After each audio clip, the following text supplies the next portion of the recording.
यशोदानंदन व्रज जन रंजन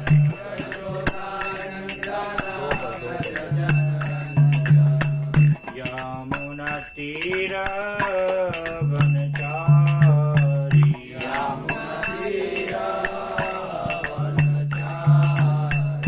यमुना तीर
जय ओम विष्णुपाद परमहंस परिव्राजकाचार्य अष्टोत्तर शत श्री श्रीमद् भक्ति सिद्धांत सरस्वती गोस्वामी श्रीपाद की जय। अनंत कोटि वैष्णव भक्त वृंद की जय। शीशोपनिषद की जय। निताय गौर प्रेमानंदे।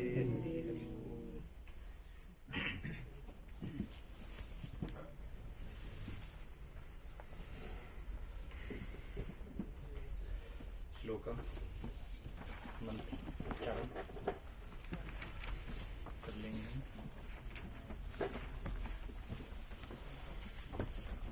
ओम पूर्णमदः पूर्णमिदं पूर्णात् पूर्णमुदच्यते पूर्णस्य पूर्णमादाय पूर्णमेवावशिष्यते। ईशावास्यमिदं सर्वं यत्किञ्च जगत्यां जगत् तेन त्यक्तेन भुञ्जिता मागृतकश्यस्मिन् कुर्वन्नेवेह कर्माणि जिजीविषेच्छतं समा। एवं त्वयि नान्यथेस्तोऽस्ति न कर्म लिप्यते नरे। असुर्यानाम ते लोका अन्धेन तमसा वृताः तांस्ते प्रत्याविगच्छन्ति ये के चात्महनो जनाः। तदेजति तन्नेजति तद्दूरे तद्वन्तिके तदनन्तरस्य सर्वस्य तदु सर्वस्यास्य बाह्यतः। यस्तु सर्वाणि भूतान्यात्मन्येवानुपश्यति सर्वभूतेषु चात्मानं ततो न विजुगुप्सते। यस्मिन् सर्वाणि भूतान्यात्मेवाभूतविजानतः तत्र को मोहकः शोक एकत्वम् अनुपश्यतः। अन्धं तमः प्रविशन्ति ये विद्यामुपासते ततो भूय इव ते तमोऽयौ विद्ययामृताः। अन्यदेवाहुर्विद्यया अन्यदाहुर्विद्यया इति शुश्रुमधीराणां येन सद्विचक्षिरे। अन्धं तमः प्रविशन्ति ये सम्भूतिमुपासते ततो भूय इव ते तमोऽयौ सम्भूत्यामृताः। अन्यदेवाहुसंभवात् अन्यदाहुरसंभवात् इति शुश्रुमधीराणां येन तद्विचक्षिरे सम्भूतिं च विनाशं च यस्तद्वेदोभयं सः विनाशेन मृत्युं तीर्त्वा सम्भूत्यामृतमश्नुते हिरण्यमयेन पात्रेण सत्यस्याभिहितं मुखं तत्त्वं पुरुषं प्राप्नुं सत्यधर्माय दृष्टते। ॐ पूर्णमदः पूर्णमिदं पूर्णात् पूर्णमुदच्यते पूर्णस्य पूर्णमादाय पूर्णमेवावशिष्यते।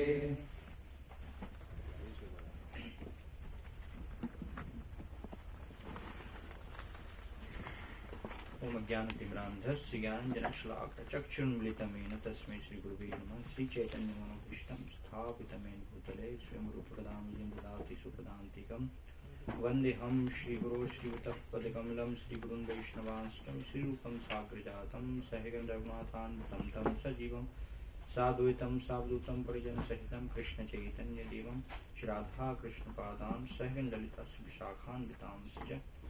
जय श्री कृष्ण चैतन्य प्रभु नित्यानंद श्री अद्वैत गदाधर श्रीवासादि गौर भक्तवृंद।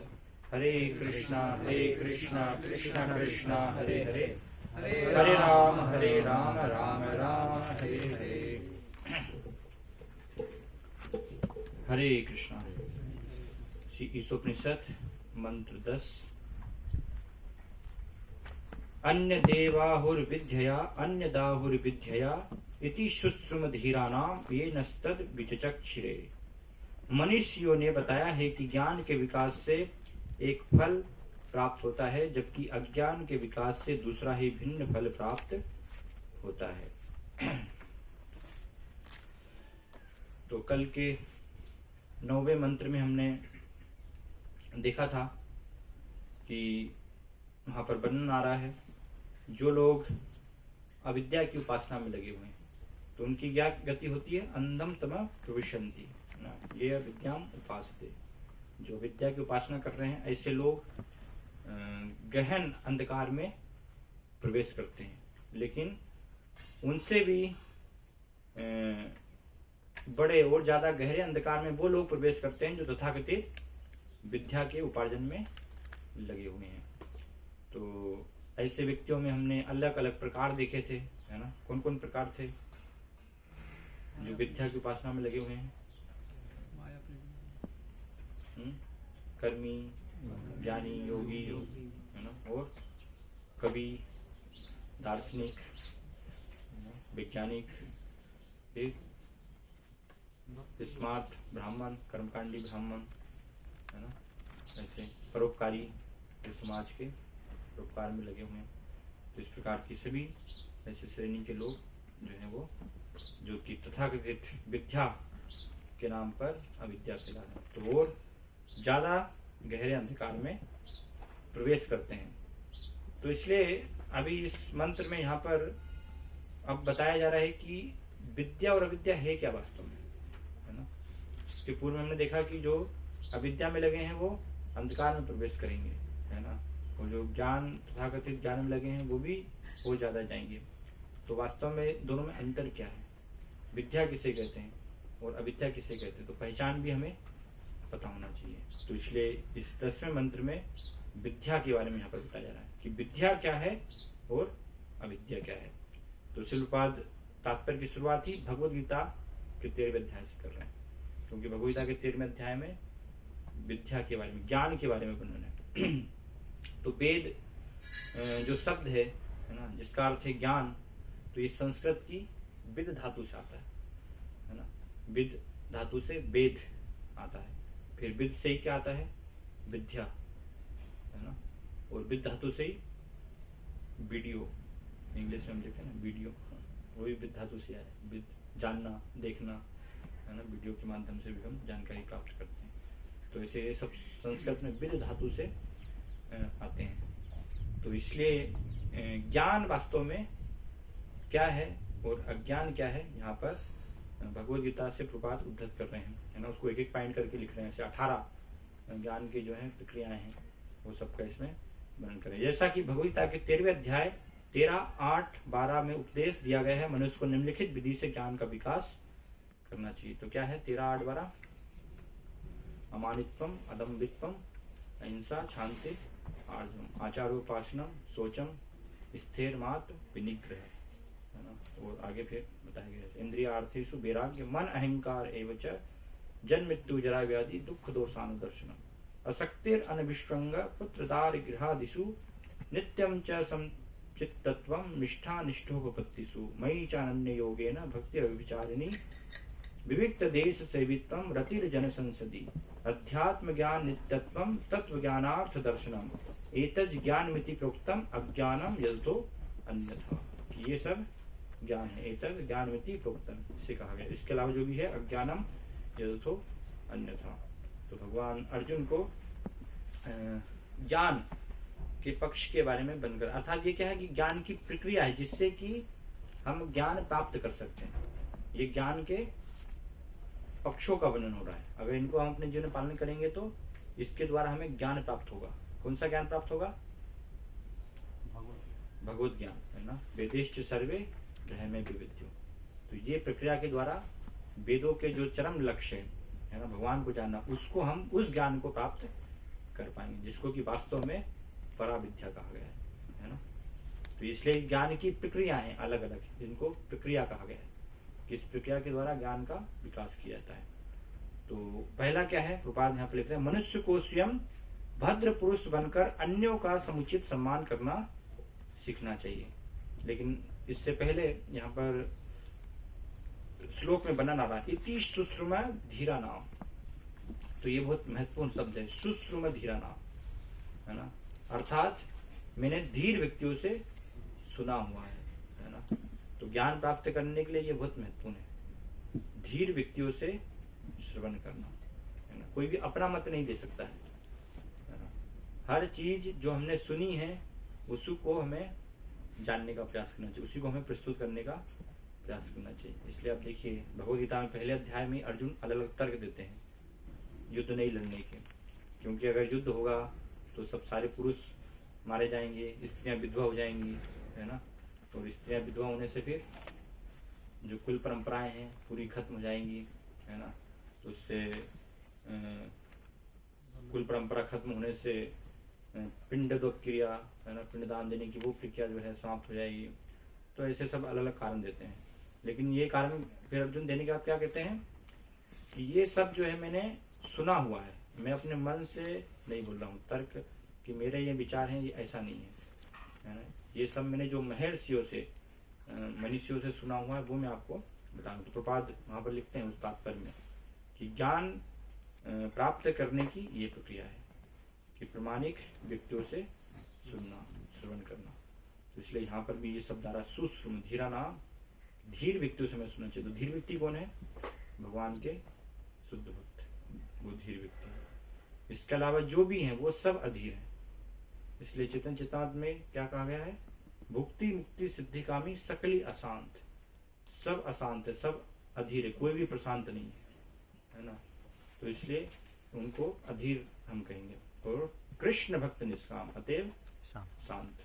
तो एकमात्र कृष्ण भक्ति धीर हो सकता है। तो ऐसे धीर व्यक्ति अर्थात भक्त से जब हम सुनेंगे तो उसके द्वारा हमें ज्ञान प्राप्त हो सकता है। बिना भक्त से सुने ज्ञान प्राप्त नहीं होगा। भक्त से या फिर भगवान से, है ना। या हमें अवसर प्राप्त हो अर्जुन के जैसे सौभाग्य प्राप्त हो भगवान से डायरेक्ट सुनने का, प्रत्यक्ष सुनने का, नहीं तो उनके प्रतिनिधियों से।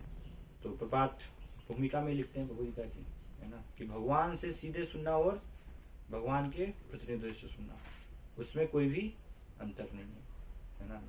वही लाभ हमें होगा जो लाभ अर्जुन को सीधे भगवान से सुनने के बाद हुआ लाभ, तो वही लाभ उनके प्रतिनिधियों से अगर हम सुनते हैं तो हमें भी हो सकता है। तो अर्जुन को क्या लाभ हुआ भगवान से सुनने के बाद? भगवद गीता, नष्ट मोहो स्मृति लब्ध्वा तत्प्रसादान मया अच्युत फिर स्थितो अस्मि गत संदेह करिष्ये वचनम तब, है ना।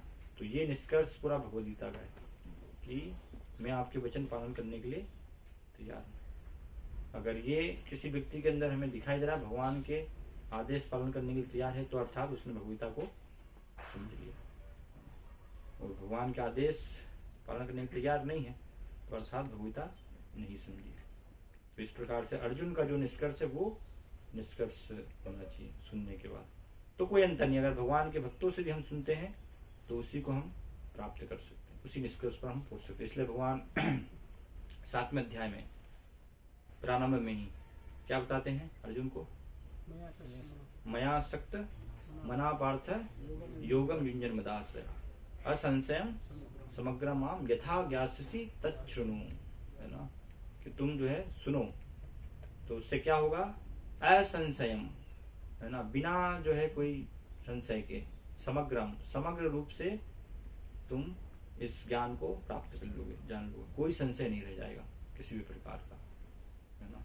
तो ये इसलिए प्रमाणिक विधि इसको कहा है कि जब हम सुनते हैं प्रमाणिक परंपरा से तो उसके द्वारा कोई भी किसी भी प्रकार का फिर संशय नहीं रह जाता।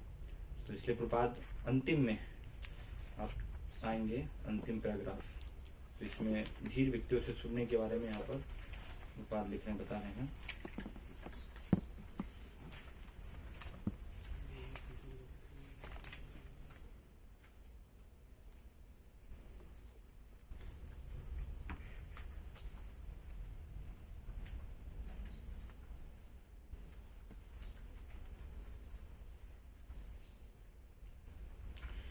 श्री ईशोपनिषद इस प्रकार की दोषपूर्ण शिक्षा से हमें सचेत करती है और भगवता असली ज्ञान के विकास हेतु उपदेश देती है। इस मंत्र में इस बात का संकेत किया गया है कि विद्या का उपदेश किसी धीर व्यक्ति से लेना चाहिए। धीर वह है जो भौतिक मोह से विचलित नहीं होता। पूर्ण रूपेण आध्यात्मिक साक्षात्कार के बिना कोई भी व्यक्ति अविचलित नहीं रह सकता। जब तक उसको आध्यात्मिक साक्षात्कार नहीं होगा वो विचलित हुए बिना नहीं रह पाएगा। तो ऐसे साक्षात्कार प्राप्त व्यक्ति से हमें ये ज्ञान लेने का प्रयास करना चाहिए। साक्षात्कार होने पर वह न तो किसी वस्तु के लिए आकांक्षा करता है न शोक करता है। धीर व्यक्ति समझ जाता है कि भौतिक संपर्क से भाग्यवश उसने जो भौतिक देह तथा मन प्राप्त किए हैं वे सब बाहरी तत्व हैं। अतएव वह मात्र इस बुरे सौदे का अच्छा उपयोग करता है। तो इस प्रकार से कार्य करता है। प्रपाद इंग्लिश में बोलते थे वेस्ट यूज ऑफ वेट बारी, है ना। फिर आगे और यहाँ पर बता रहे हैं, आध्यात्मिक जीवात्मा के लिए भौतिक शरीर तथा मन बुरे सौदे हैं। जीव का वास्तविक कार्य तो चेतन आध्यात्मिक जगत में है, किंतु यह भौतिक जगत मृत जड़ है। जब तक सजीव आध्यात्मिक स्फुलिंग पदार्थ के निर्जीव पिंडों को अपने अनुरूप ढालते रहते हैं तब तक यह जड़ जगत सजीव चेतन जान पड़ता है। वास्तव में परम पुरुष के अंश रूप जीवात्मा ही जगत को गतिमान बनाते हैं। धीर व्यक्तियों ने श्रेष्ठ आचरण से सुनकर इन तथ्यों को जान लिया है और नियमों का पालन करके इस ज्ञान को आत्मसात कर लिया है। तो ऐसे व्यक्ति जो धीर व्यक्तियों से सुनते हैं वो समझ जाते हैं। विधि विधानों के पालन के लिए मनुष्य को प्रमाणिक गुरु की शरण ग्रहण करनी चाहिए। दिव्य संदेश तथा विधि विधान शिष्य को गुरु से प्राप्त होते हैं। ऐसा ज्ञान अविद्यामयी शिक्षा के संकटपूर्ण मार्ग से नहीं आता। भगवान के संदेशों को प्रमाणिक गुरु से विनीत भाव से सुनकर ही कोई धीर बन सकता है। तो बहुत महत्वपूर्ण है, भगवान के संदेशों को प्रमाणिक गुरु से विनीत भाव से सुनकर कोई धीर बन सकता है। इसलिए पहला जो अंग है अमानित्वम, है ना, अर्थात विनम्रता, उसके बारे में हम चर्चा करेंगे। इस प्रकार आदर्श शिष्य को अर्जुन की तरह होना चाहिए और गुरु को साक्षात भगवान के समान होना चाहिए। यही है धीर से विद्या सीखने की विधि। अधीर, जिसने धीर का प्रशिक्षण नहीं लिया, कभी शिक्षा देने वाला अगुवा नहीं बन सकता। आधुनिक राजनीतिज्ञ जो अपने को धीर दिखाने का स्वांग भरते हैं वास्तव में अधीर हैं और उनसे पूर्ण ज्ञान की आशा नहीं की जा सकती। वे तो केवल रुपए पैसों के रूप में अपना पारिश्रमिक तय करने में ही व्यस्त रहते हैं। तो आधुनिक सब तथाकथित लोग ऐसे ही हैं। तो ऐसे लोग जनता को आत्म साक्षात्कार के सही पथ तक किस प्रकार ले जा सकते हैं। अतः वास्तविक शिक्षा प्राप्त करने के लिए मनुष्य को धीर के मुख से विनीत भाव से सुनना चाहिए, तब ज्ञान प्राप्त होगा। जो पैसे लेकर के बिजनेस कर रहे हैं ऐसे लोगों से नहीं, है ना, कि एक कथा करने के लिए हम 10 लाख लेंगे, 25 लाख लेंगे, है ना, 50 लाख लेंगे। तो इस प्रकार से उनका मूल्य होता है, तब कथा करते हैं वो 7 दिन। तो इस प्रकार से कोई भी ज्ञान प्राप्त नहीं हो सकता, क्योंकि विद्या पैसे से बेची नहीं जा सकती है ना। वो तो योग्य व्यक्ति को फ्री, है ना, समर्पित व्यक्ति को प्रदान की जाती है वैदिक संस्कृति में। तो ये सबसे महत्वपूर्ण है कि ऐसे धीर व्यक्ति से हमें सुनना है। तो पहला जो ज्ञान का विकास है वो क्या बता रहे हैं यहाँ पर, भद्र पुरुष बनकर अर्थात विनीत होकर के हमें क्या होगा, अन्यों का समुचित सम्मान करना होगा, तभी ये ज्ञान प्राप्त हो सकता है। इसलिए बताया विद्या ददाति विनयम, विद्या से जो है विनय आना चाहिए। विद्या से अहंकार अगर आ रहा है तो वो फिर सही विद्या नहीं है। तो विनम्रता अंदर होनी चाहिए और ग्रहण करने के पहले भी विनम्रता होनी चाहिए, तभी वो आप ज्ञान को ग्रहण भी कर पाएंगे। क्योंकि गुरु के समक्ष आपको उसके लिए उनके चरणों में बैठना पड़ेगा, है ना, और ये सबसे कठिन है, किसी की शरण ग्रहण करना। ज्ञानी वो सब, योगी वो सब नहीं कर सकते, है ना, इसलिए वो अपना अकेला स्वयं का मार्ग चुनने का प्रयास करते हैं। हम किसी की शरण नहीं लेंगे, है ना, हम किसी के आगे नहीं झुकेंगे। तो इसलिए यहाँ पर बताया कि विनीत, आपको ज्ञान लेने के लिए विनीत होना ही पड़ेगा, तभी वास्तव में ज्ञान प्राप्त हो पाएगा। बिना विनम्रता के, बिना झुके किसी भी स्थिति में आप ज्ञान प्राप्त नहीं होगा। अहंकार से कभी भी ज्ञान प्राप्त नहीं हो सकता। इसलिए बताया गुरु के सामने एक व्यक्ति को मूर्ख की तरह जाना होता है ना, खाली, जैसे खाली स्लेट होती है ना, तो वैसे आपको जाना होता है। आप स्वयं अपने आप को पहले से ही भर कर जाएंगे तो फिर गुरु उसमें कुछ भी लिख नहीं पाएंगे। अगर पहले से बोर्ड में कुछ लिखा हुआ है तो उसको पूरा खाली होना चाहिए, तब गुरु फिर उसमें कुछ लिख पाएंगे, वहां पर ज्ञान दे पाएंगे। तो इस प्रकार से ये प्रक्रिया है कि हम अपने आप को पूरा मूर्ख समझ करके गुरु के आगे सोचना चाहिए। जैसे चेतन भाव बता देना कि गुरु के पास जब भी जाएं तो मूर्ख मान करके जाएं, भले हम जानते हो, है ना, शास्त्र का ज्ञान हमें पता हो, कुछ हमने सुना हो, लेकिन अपने आप को इस प्रकार से मूर्ख की तरह प्रस्तुत करना चाहिए कि मैं कुछ भी नहीं जानता हूँ, है ना। ऐसा नहीं कि मुझे सब कुछ आता है, मुझे कोई ज्ञान की आवश्यकता नहीं है। तो ऐसे व्यक्ति का फिर कल्याण नहीं हो पाएगा। तो इस प्रकार से शास्त्रों में प्रक्रिया बताइए कि हमें जो है झुकना होता है ना, विनम्रता से। और आधुनिक समय में ये सब पद्धति नहीं है। इस प्रकार से हम देखते हैं लोग जो हैं, कोई गुरु शिष्य वो सब सम्मान नहीं है। भौतिक स्कूलों में आप देखें तो वहाँ पर टीचर जो है पैसे के लिए पढ़ा रहे हैं, है ना, उनको कोई चिंता नहीं है कि बच्चों को क्या हो, बच्चों को भी कोई मतलब नहीं है ना, कि गुरु को हमें सम्मान देना है, हम सीख रहे हैं। तो वो सारा जो है इस प्रकार से विनम्रता, सम्मान देने का भाव क्या हो गया है, पूर्ण रूप से खत्म हो गया है ना। अगर टीचर थोड़ा सा बच्चे को डांट दे तो माता पिता पुलिस को ले आते हैं, कैसे हमारे बच्चे को आपने जो है डांट दिया, है ना, कैसे इस पर हाथ उठा दिया, है ना। तो आज के समय में आप दंड नहीं दे सकते, मार नहीं सकते, इस प्रकार की स्थिति हो गई है। इवन माता पिता भी जो है पुत्र को नहीं मार सकते, नहीं तो वो धमकी देते हैं, है ना, अगर आपने ऐसा वैसा कुछ किया तो मैं केस कर दूंगा, पुलिस को बताऊंगा। तो इस प्रकार से बच्चे भी अपने माता पिता को ऐसी धमकी देते हैं, है ना। तो कैसे फिर उनको समझाया जा सकता है। तो इस प्रकार की स्थिति हुई, क्योंकि कोई सम्मान नहीं है वहाँ पर, है ना, सत्कार की भावना नहीं है। तो सम्मान बहुत आवश्यक है, तब तक ज्ञान प्राप्त नहीं होगा। एक कथा थी शास्त्रों में कि एक बार एक ब्राह्मण को एक विद्या उनको सीखनी थी, तो उस विद्या का ज्ञान जो है क्षत्रिय को था, राजा को था उस राज्य के। तो ब्राह्मण जाते हैं राजा के पास और राजा से बोलते हैं, तो राजा के ऊपर जो है आसन पर जाकर के वहां पर बैठ जाते हैं, क्योंकि ब्राह्मणों को सम्मान दिया जाता है। तो राजा उनको सम्मान देते हैं, है ना। तो फिर पूछते हैं कि मुझे ये विद्या ज्ञान चाहिए, तो राजा कुछ भी नहीं बोलते हैं, है ना, कोई उनको देने का प्रयास नहीं करते हैं। थोड़ा वो चिंतन करते विचार की राजा ने क्यों जो है नहीं दिया, है ना, ये विद्या उनके पास है। तो फिर उनको इस प्रकार से कि ज्ञान अगर मुझे लेना है तो उनके चरणों में बैठना पड़ेगा। तो फिर दोबारा से जाते हैं ब्राह्मण तो श्रेष्ठ है क्षत्रिय से, है ना।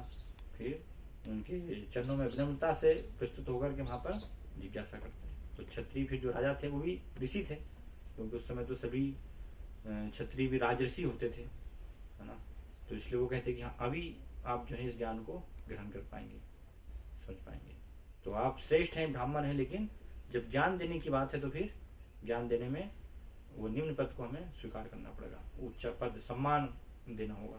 है ना। इसलिए जो व्यासासन होता है तो वो उनको हम सम्मान देते हैं, है ना। आज के समय हम देखें कई बार लेक्चर कम्युनिटी हॉल में होते हैं, देखो ना कॉलेज में सब होते हैं, तो उसमें क्या होता है, लेक्चरर तो होता नीचे है, बाकी के सब जो है सीट पे आगे से ऊपर ऊपर बैठे हुए हैं। तो गुरु महाराज ऐसे एक बार गए थे तो बोले ये क्या है, ऐसे कैसे इनको ज्ञान मिलेगा। सिर पे बैठ करके जो है ज्ञान प्राप्त नहीं किया था कि हम गुरु के सिर पर बैठे हो ज्ञान में प्राप्त हुआ, है ना। तो इसलिए गुरु जो है ऊपर होना चाहिए, फिर उनके चरणों में नीचे, तब वास्तव में ज्ञान बहता है। वो जैसे नदी बहती है ना, तो ऐसे ज्ञान भी नीचे की तरफ बहता है, यानी नीचे से बिल्कुल उड़ करके ऊपर पहुंच जाएगा। तो वो ऊपर ही रहेंगे लेकिन ज्ञान उनको प्राप्त नहीं हो पाएगा। तो इसलिए पूरे कॉलेज में जो सब ऐसे बनाते गलत है वो पूरा, है ना। प्रोफेसर तो नीचे रहता है और सारे से ऊपर स्टूडेंट्स। तो इसलिए मनुष्य को विनीत जो है उच्चारण अमानित्वम ना, ये जीवन में गुण होना चाहिए कि बिल्कुल भी स्वयं कोई भी जो है सम्मान की इच्छा नहीं, सबको सम्मान देना हर एक व्यक्ति को। इसलिए चेतन महाप्रभु कहते तनादपि सुनी चेन तरोड़पि शैषण अमाय न मान देने कीर्तनीय सदाही। सबको हमें मान देने की भावना होनी चाहिए और बदले में कोई भी मान ग्रहण नहीं करना। वो बात यहाँ पर लिख रहे हैं अमानित्व के बारे में।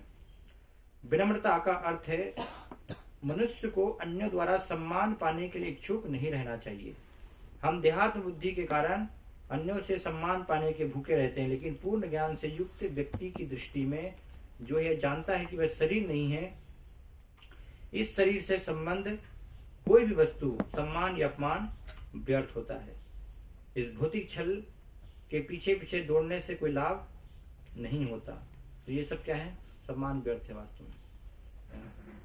ये केवल भ्रम है कि किसी ने हमारा सम्मान कर दिया तो हम बहुत ही फेमस हो जाएंगे, हमारा मान बढ़ जाएगा, और अपमान कर दिया तो, है ना। ये सब द्वैत इस प्रकार से जगत में है। तो इससे हमें भ्रमित नहीं होना चाहिए। कोई अपमान भी करे तो भी कोई बात नहीं, है ना, उसको सहन करना चाहिए। और अपमान में वास्तव में ये विचार करना चाहिए, सोचना चाहिए। वहाँ पर एक भक्त को उसके लिए बताया गया क्या सोचना चाहिए भक्त को कि ये मेरा अपमान कर रहा है तो जरूर मैंने पूर्व जन्म में इसका अपमान किया था, तो इसलिए ये कर्म का प्रभाव मुझे प्राप्त हो रहा है। तो अभी क्या हो गया, हिसाब बराबर हो गया। तो इसलिए मुझे ये कर्मों के चक्र को बढ़ाना नहीं है। अगर उसने अपमान किया और हमने भी फिर चालू कर दिया इधर से, तो कर्म का चक्र और बढ़ जाएगा अगर सहन नहीं कर पाए तो इसलिए उसको सहन करना चाहिए और धन्यवाद देना चाहिए उसको, है ना। प्रणाम करना चाहिए ऐसे व्यक्ति को कि हमारा हिसाब अब पूरा हुआ है ना। आपने भी जो है ये पूर्व जन्म में कभी न कभी मैंने आपको अपमान किया था, तो इस प्रकार से भी बराबर काम हो गया, है ना। ऐसे में विचार करना चाहिए। मतलब कठिन है ना, लेकिन फिर भी प्रयास करेंगे तो हम कर सकते हैं। अभ्यास से सब कुछ संभव है ना। अभ्यास से तो एक रस्सी बार बार जो है पत्थर पे जाती है तो फिर पत्थर पे भी निशान पड़ जाता है, वहां पर भी, है ना।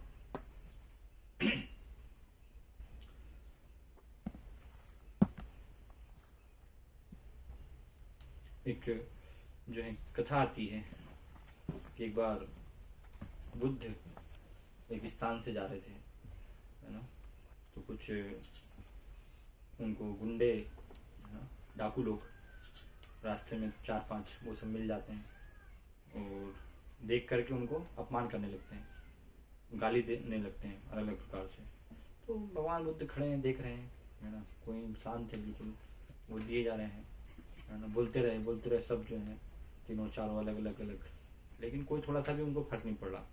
तो सब हैरान हो गए, बोले इतने समय से हम बोल रहे हैं, क्या ये कुछ प्रतिकार ही नहीं कर रहे हैं, है ना, ऐसे ही खड़े हो गए। तो फिर उन्होंने पूछा कि इतने समय से हम आपको गाली दे रहे हैं, है ना, आपका अपमान कर रहे हैं और आप ऐसे ही शांत हैं, कुछ बोल नहीं रहे हैं।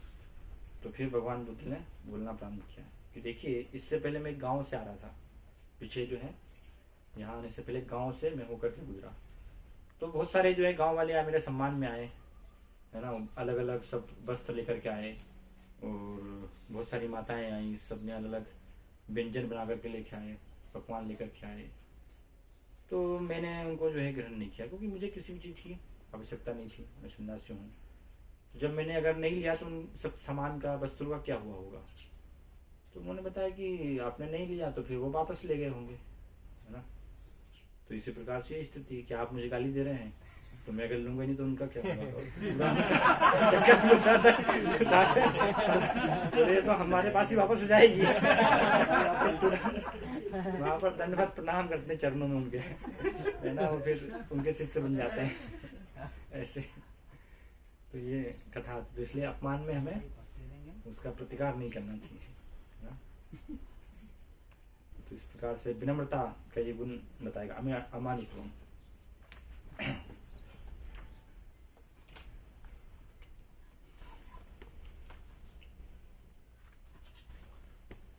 तो प्रपात इसके बारे में यहाँ पर थोड़ा सा लिख रहे हैं, पेज नंबर 52 पर आप आएंगे तो।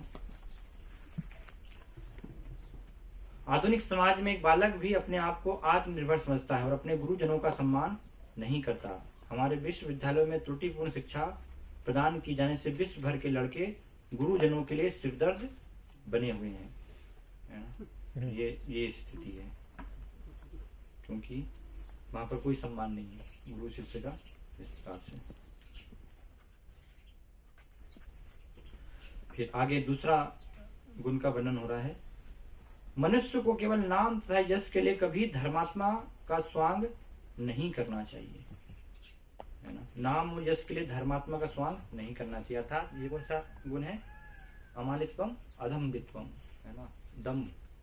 तो व्यक्ति को दम्भ का अपने जन्म में आचरण नहीं करना चाहिए, अर्थात नाम और यश के लिए, प्रतिष्ठा के लिए हमने धर्म को अपने जीवन में अपना लिया है। हम साधु का वेश धारण किए हुए हैं, लेकिन किस लिए? वो सिर्फ हमारी प्रसिद्धि के लिए, पूजा लाभ प्रतिष्ठा के लिए, है ना। तो इस प्रकार से इसके लिए धर्म का स्वांग नहीं होना चाहिए, जैसे कि बहुत सारे लोग करते हैं, राजनेता हैं और अलग प्रकार के लोग अपने यश को बढ़ाने के लिए कभी कभी धार्मिकता का दिखावा करते हैं, है ना। जैसे भगवद गीता में भी भगवान कहते हैं 16वें अध्याय में, क्या कहते हैं भगवान कि यज्ञस्ते, नाम के लिए, यज्ञस्ते धर्म आचरण। इस प्रकार से नाम यश के लिए वो अलग अलग यज्ञ करते हैं और धर्म का आचरण करते हैं, है ना। दंभे ना विधि पूर्वकम, है ना, दंभ से अपने आप को बिल्कुल अहंकार में रख करके। तो इस प्रकार से नहीं होना चाहिए।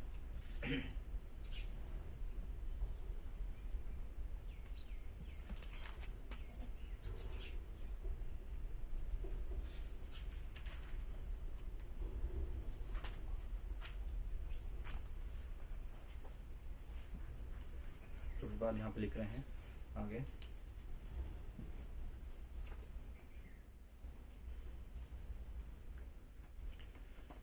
लोग अपने धर्म में प्रसिद्धि चाहते हैं, अतएव यह देखा गया कि कोई व्यक्ति धर्म के सिद्धांतों को जाने बिना ही ऐसे समुदाय में सम्मिलित हो जाता है जो वास्तव में धार्मिक सिद्धांतों का पालन नहीं करता, और इस तरह वह धार्मिक गुरु के रूप में अपना प्रचार करना चाहता है।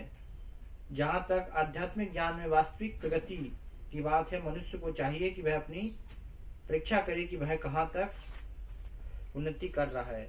वह इन सब बातों पर अपनी परीक्षा कर सकता है। तो ऐसे लोग जो हैं अपने आप को धार्मिक बताने का प्रयास करते हैं, है ना। और कलयुग में बहुत सारे पाखंडी लोग भी धर्म का चूल्हा पहन लेते हैं, है ना, क्योंकि उनको इसलिए बताया गया है कि सिर मुड़ाने से क्या होता है, उसके 2 फल होते हैं, है ना। आप जो है अगर सिर मुड़ा लेंगे तो 2 फल होंगे। क्या 2 फल मिलेंगे? दोनों हाथ लड्डू मिले और लोग कहे महाराज। फिर दोनों हाथ में आपको जो है लड्डू प्राप्त होंगे और ऊपर से लोग सम्मान भी देंगे, चरणों में आपके आएंगे, महाराज भी कहेंगे आपको। तो इसलिए आप देखिए इस वजह से तीर्थ स्थल हरिद्वार जैसे कि कुछ काम के नहीं है तो निकम्मे लोग वो सब जो है साधु का चूल्हा पहन लेते हैं। कुछ कर नहीं सकते तो ठीक है, आप चोला पहन के और इस प्रकार से फिर साथ में पाप कर्म भी करते हैं। फिर बहुत सारी जो है मुख में तो राम नाम होता है, मुख में राम और बगल में छुरी, है ना, अनेक अनेक लड़कियां होती हैं उनके, तो इस प्रकार से बाबा जी बन जाते हैं ऐसे।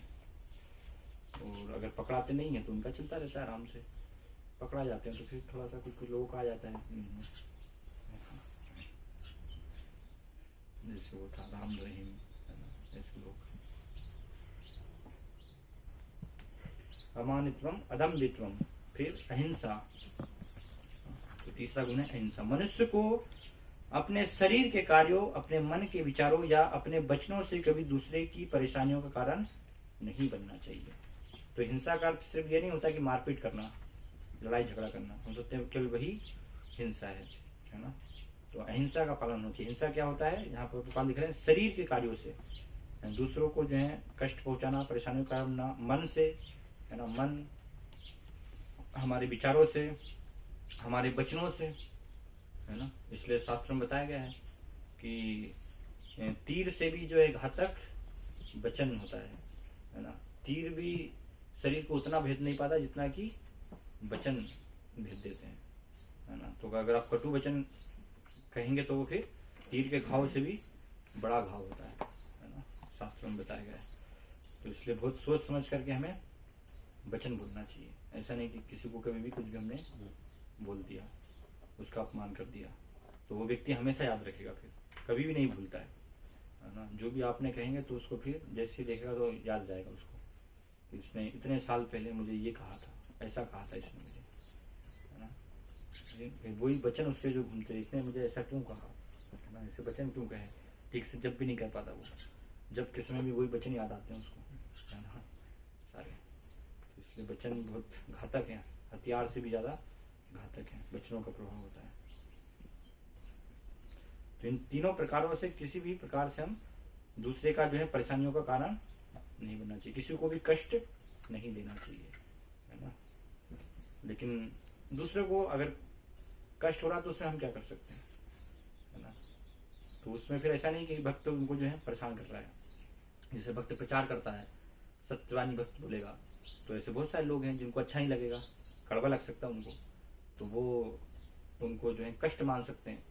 तो इस प्रकार से वो हिंसा नहीं है, वो उसको हिंसा नहीं माना जाएगा, है ना। क्योंकि आप तो सत्यवानी बोल रहे हैं लेकिन लोग ही उसको कष्ट मान रहे हैं, तो उसमें फिर भक्त को किसी प्रकार से दोष नहीं होता, क्योंकि यथार्थ वाणी तो आपको दोहरानी ही पड़ेगी, है ना। सत्य तो बोलना ही पड़ेगा, सत्य कड़वा होता है हमेशा, है ना।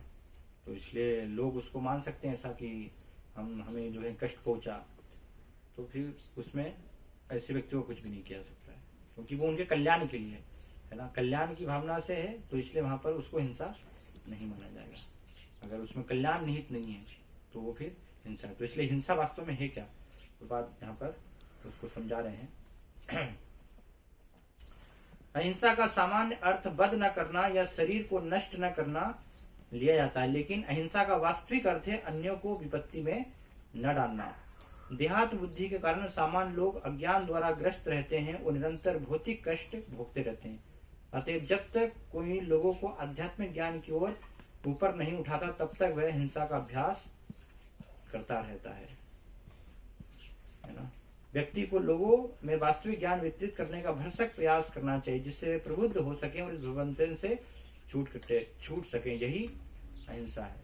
ऐसा नहीं कि सिर्फ नारा देने से अहिंसा परमो धर्म, है ना, आप जो है उसको बोलते रहें, तो वो वास्तव में नहीं। जब तक ये ज्ञान नहीं देंगे, अगर आप आध्यात्मिक ज्ञान नहीं दे रहे हैं, किसी जीव को जो है कल्याण नहीं कर रहे हैं, उसको भगवान की तरफ ले जाने के लिए जन्म मृत्यु के चक्र से निकालने का प्रयास नहीं कर रहे हैं, तो वो क्या है, वो हिंसा है ना। आप फिर जो है अहिंसा का पालन नहीं कर रहे हैं। तो ये सबसे महत्वपूर्ण। ऐसा नहीं कि सिर्फ बाहरी रूप से कष्ट देना वही एकमात्र जो है हिंसा होती है। आध्यात्मिक ज्ञान नहीं भी देना एक प्रकार से वो जीव के प्रति जीव हिंसा, उसको जीव हिंसा कहा गया। भक्तियों ठाकुर बन करते थे ना, जीव हिंसा, कुटी नाटी या तो उपशाखागण, है ना। तो भक्ति के ये बहुत रुकावट डालने वाली है। अगर आप भक्ति लता जो है उसके मार्ग में आपके अंदर ये सब इच्छाएं, इस प्रकार की जो है गलत धारणाएं हैं, है ना, कि जीव के प्रति हिंसा आप कर रहे हैं, कपट है, कुटी नाटी है ना, पूजा लाभ प्रतिष्ठा या तो उपशाखागण, तो ये सब क्या है, जैसे जो पौधा होता है ना खेत में, तो अगर राइट साइड से फिर घास फूस बहुत सारी निकल आती है, तो क्या होता है, उस पौधे को पूरा दबा देते हैं, फिर वो आगे नहीं बढ़ पाता है। तो इसलिए समय समय पर क्या होता है, खेती में निंदाई करनी पड़ती है ना। तो ऐसे ही भक्ति में भी हमें काट छाट करते रहना चाहिए। जो अलग अलग सब राइट साइड से ऐसे खरपतवार उनको कहा गया, जो खरपतवार इकट्ठे होते जाते हैं, है ना। अगर उनके वो हमें पता नहीं होगा कि खरपतवार क्या है और वास्तविक जो है बीज कौन सा है ना, तो दोनों क्या है, साथ साथ बढ़ते रहते हैं कई बार, हमेशा साथ में ही बढ़ते हैं। फसल के साथ खरपतवार भी उसी ऊंचाई से बढ़ रहा है, पता ही नहीं लगेगा आपको कौन सा फसल है कौन सा खरपतवार है, तो इसलिए पता होना चाहिए। तो ये सब क्या है, खरपतवार है, इसे तो भक्ति को नष्ट कर सकते हैं। तो इसलिए आध्यात्मिक ज्ञान ना देना भी हिंसा है। तो अगर आपके पास है तो आपको देना चाहिए, है ना, आपको बस उसको लेकर के जो है नहीं बैठ जाना चाहिए। इसलिए भारत भूमि तो मनुष्य जन्म यार, जन्म सार्थक करी कर पर उपकार, है ना। आपका जन्म सार्थक करना और फिर सार्थक करके ऐसे नहीं कि बस बैठ गए आप, पर उपकार, दूसरों का कल्याण करना है ना। इसलिए प्रपात देखिए 70 साल की उम्र में वृंदावन से अमेरिका गए, अपना भजन कर सकते थे शांति से। वृंदावन में राधा दामोदर मंदिर में क्या समस्या थी, रूम था और बढ़िया सब सुविधाएं थी, कोई समस्या नहीं थी, वहाँ से आराम से भगवत धाम जाते हैं। लेकिन नहीं, इतना कष्ट लेकर भी प्रचार करने के लिए गए। तो उसी मार्ग पर हमें भी चलना चाहिए। इस प्रकार से अहिंसा का यहाँ पर ये अर्थ बताया जा रहा है। फिर उसके बाद अहिंसा के बाद चौथा क्या है, शांति, शांतिर आर्जवम। प्रपात यहाँ पर लिख रहे हैं, मनुष्य को अन्यों के द्वारा उकसाए जाने पर भी धैर्य बनाए रखना सीखना चाहिए। यह है शांति अर्थात सहनशीलता। तो इस भौतिक जगत का स्वभाव यह है कि आपको दूसरे लोग जो है उकसाएंगे हिंसा के लिए, लेकिन फिर भी आपको अपना धैर्य खोना नहीं है ना, आपको अधीर नहीं होना है। और कई बार दूसरे लोग नहीं, है ना, आप भक्तों के द्वारा ही उकसाए जाएंगे। तो इसलिए किसी भी स्थिति में आपको अपना धैर्य नहीं खोना चाहिए। तो उसको कहा गया है यहाँ पर शांति अर्थात सहनशीलता, है ना। एक भक्त हमेशा सहनशील होता है हर स्थिति में, है ना। इसलिए शुद्ध भक्ति की तो बहुत ऊंची स्थिति होती है सहनशीलता में। इसलिए उनको कहा गया प्रशांत, प्रकष्ट रूपेण शांत, है ना। सामान्य रूप से शांत नहीं होते, वो शांत स्थिति होती है। शांत से भी पूर्व है प्रकष्ट रूपेण शांत, प्रशांत अर्थात, है ना। तो ऐसी स्थिति भक्तों की रहती है कि कितना भी विचलन की स्थिति हो जाए, कभी भी कोई भी उनको विचलित नहीं कर सकता, हमेशा वो धीर बने रहते हैं। तो इस प्रकार से हमें ऐसे स्थिति को प्राप्त करना चाहिए, हमेशा शांत रहना चाहिए, है ना, कभी भी अशांत नहीं होना चाहिए। लेकिन साथ में जानना भी चाहिए कि अशांत कब होना है ना। ऐसा नहीं कि हमेशा शांत बने हुए हैं। जब भक्तों के विरुद्ध कुछ आ जाए, कृष्णों के विरुद्ध कुछ आ जाए, तो वहां पर फिर क्रोध भी करना चाहिए,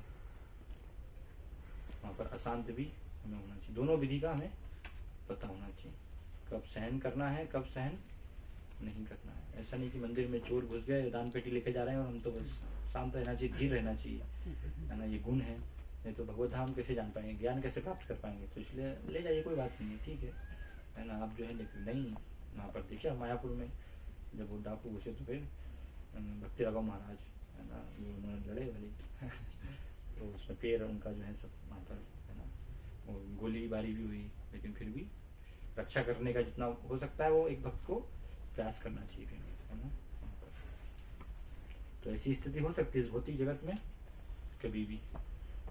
तो इसलिए भगवान और वैष्णवों के विरुद्ध फिर हम किसी भी स्थिति में शांत नहीं रह सकते। जब स्वयं के ऊपर है, हमारे ऊपर है ना, हमारे प्रति कोई हिंसा हो रही है, कुछ हमको जो है उकसाने का कार्य कर रहा है, तो उसमें क्या रहना चाहिए, शांत रहना चाहिए, उसमें उसका प्रतिकार नहीं करना चाहिए, है ना। एक बार जैनानंद प्रभु एक जगह जा रहे थे ऐसे शिष्यों को लेकर के, तो वो एक द्वेषी कोई व्यक्ति था, मुस्लिम, एक दुकान वाला, तो ऐसे निकलते थे वहां से, तो एक उसने पूरा गर्म पानी, उबला हुआ अंडे का उबला हुआ पानी रखा वो भक्तों निकल रहे थे तो वहां रास्ते पे से फिर सामने डाल दिया, है ना। तो कुछ भक्तों के पैर में भी आ गया थोड़ा जो है, लेकिन जैन प्रभु ने जो है उसको बिल्कुल ठीक है, कोई बात नहीं, है ना, आगे चल दिया, शांत बिल्कुल रहे, ज्यादा उसमें प्रतिकार नहीं किया। और एक शास्त्र में भी कथा थी कि एक बार एक साधु जो है ऐसे भिक्षा मांगने के लिए जाते थे, तो एक घर में जाते थे, तो वहां पर दरवाजा जो है एक महिला थी, नहीं खुलती थी, है ना, कुछ भी उनको देना, कई बार आप शब्द बोलना, फिर भी जाते थे, है ना, हर दिन जो है फिर भी वहां जाएंगे, खटखटाएंगे। तो एक दिन उसने क्या किया कि आज जैसे ही ये साधु आएंगे तो इनको मैं मजा चखाऊंगी, है ना। उसने विचार किया, तो पूरा कचरा जो है जो घर का था वो एक टोकरी में इकट्ठे करके रखा, और जैसे ही आया और उन्होंने दरवाजा खटखटाया, भिक्षाम देही, है ना। तो पूरा कचरा लेकर के खोल कर उनके ऊपर डाल दिया जिससे कि वो आएंगे नहीं। तो साधु महात्मा ने क्या कहा कि धन्यवाद कि कम से कम आज आपकी कुछ देने की तो इच्छा हुई, आज आपने कचरा दिया है, कल आप जो है भोजन भी आप देंगे। तो ये देख करके वो फिर उसको पूरा पछतावा हुआ, है ना। तो इस प्रकार से हम देख सकते हैं शास्त्र में कथा है। तो इसलिए हमारे प्रति हमें जो है सहनशील होना चाहिए।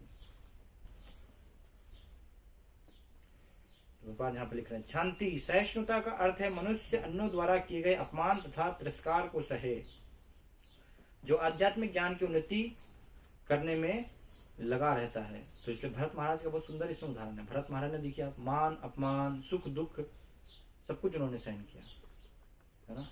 उनके जो भाई हैं तो वो सब उनके साथ कैसा व्यवहार करते थे, कुछ भी उनको जो सब सूखी रोटी बचती थी बासी रात की तो वो उनको दे देते थे खाने के लिए, ठीक है कोई बात नहीं, है ना। अच्छे अच्छे पकवान वो भी ग्रहण करते थे, तो वो तो पूरा देह से अलग थे तो उसको ही ग्रहण कर लेते थे, कोई समस्या नहीं है ना।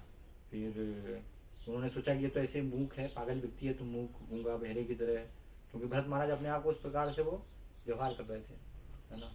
समाज में दिखाना नहीं चाहते थे, क्योंकि उनको साक्षात्कार हो गया था ना कि गलती से मैं हिरण का सिर मुझे लेना पड़ा। तो फिर सब भाइयों ने एक दिन जो है उनको जंगल में जो है वहाँ, है ना, खेत में रखवाली के लिए वहाँ पर भेज दिया, जैसे कि खेत में जाओ आप जो घर में सब रखवाली करना। तो वो सब भी सहन किया, है ना, सुख दुख बारिश सब उसको भी जो है सहन कर रहे हैं। फिर आप देखिए रघुगन जो है उसने पालकी में जोत लिया, है ना, 3 से एक कम पड़ रहा था, तो ये हट्टा कट्टे पिट्टी जा रहा है, उसको बुलाइए लगा लीजिए, कोई बात नहीं, उसमें लग गए, है ना। तो इस प्रकार से सहन किया वो। तो फिर बाद में जो है रघुगन को पता चला कि ये तो कोई साधारण व्यक्ति नहीं है ना। जब उन्होंने ज्ञान की बातें कही तब पता था कि ये महाभागवत है, तो इनके प्रति ये तो अपराध हो गया है कि मैंने अपनी पालकी में इनको लगाया। तो इस प्रकार से बहुत महत्वपूर्ण उदाहरण है भरत महाराज का सहनशीलता। उसे अन्यों का के तिरस्कार तथा अपमान सहने पड़ते हैं, विशेष रूप से साधु जीवन में ये आपको सीखना चाहिए, क्योंकि साधु आप जीवन है तो बिना अपमान के जो है आप भक्ति में आगे बढ़ ही नहीं सकते, आपको अपमान सहन करना ही पड़ेगा। अगर अपमान सहन नहीं करेंगे तो आप भक्ति नहीं कर पाएंगे, अपने झूठे अहंकार में रहेंगे तो, है ना। प्रचार करना है तो आपको अपमान सहन करना पड़ेगा, तो प्रचार में कई बार अपमान भी होगा, है ना। आप जाएंगे बाहर प्रचार करने के लिए लोगों को जो है पुस्तक देने के लिए, तो कई बार घर में स्वागत करेंगे, है ना, आइए बैठिए, और कई बार जो है लोग गाली देते हैं कि आ गए आप लोग जो है यहाँ पर, है ना, परेशान करने आ जाते हो। तो इस प्रकार से लोग गाली भी देंगे, बहुत सारे लोग जो है ना, बोलेंगे निकम में कुछ काम करते बढ़ता नहीं, आप जो जवान होकर इतने हट्टे कट्टे होकर के यहाँ पे, इस प्रकार से भी कुछ जॉब करो कुछ कमाओ। बोलते नहीं, चलो क्या करें, सहन करना पड़ेगा, ठीक है ना। कई बार कुत्ता छोड़ देते हैं पीछे। तो इसलिए प्रचार में बहुत कुछ आपको सहन करना पड़ता है।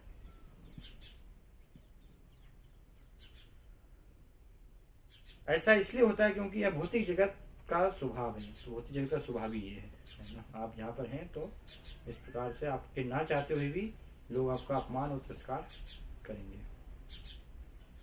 यहाँ तक कि बालक प्रहलाद को भी, जो 5 वर्ष के थे और जो आध्यात्मिक ज्ञान के अनुसरण में लगे थे, संकट का सामना करना पड़ा था जब उनका पिता उनकी भक्ति का विरोधी बन गया। तो समाज के दूसरे लोगों की बात क्या है ना, परिवार के लोग ही विरोधी बन गए, है ना, पिता ही जो है। तो इसलिए देखते हैं कलयुग में, है ना, माता पिता भी विरोधी बन जाते हैं कई बार जो है भक्ति के। बिल्कुल भक्त प्रयास करता है माला तो सब माला छीन लेते हैं, फिर है ना, छुपा देते हैं माला, जिससे कि वो जप ना कर पाए। सारे शास्त्र जो है छुपा देते हैं भगवद्गीता, जिससे कि पढ़ ना पाए। कई बार तो फिर वो पता लगता है कि भी जाने वाला तो बांध कर रख देते हैं फिर घर में, जिससे कि भाग के चला ना जाए। लेकिन फिर भी भक्त भाग जाते हैं, है ना, घर में रह नहीं पाते, क्योंकि भगवान उनको अपनी भक्ति से आकर्षित करते हैं।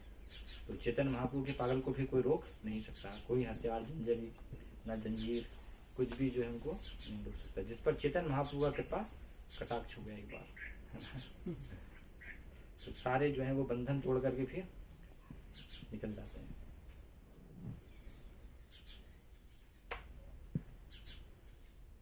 जब उनका पिता उनकी भक्ति का विरोधी बन गया। उनके पिता ने उन्हें मारने के अनेक प्रयत्न किए, किंतु प्रहलाद ने सहन कर लिया।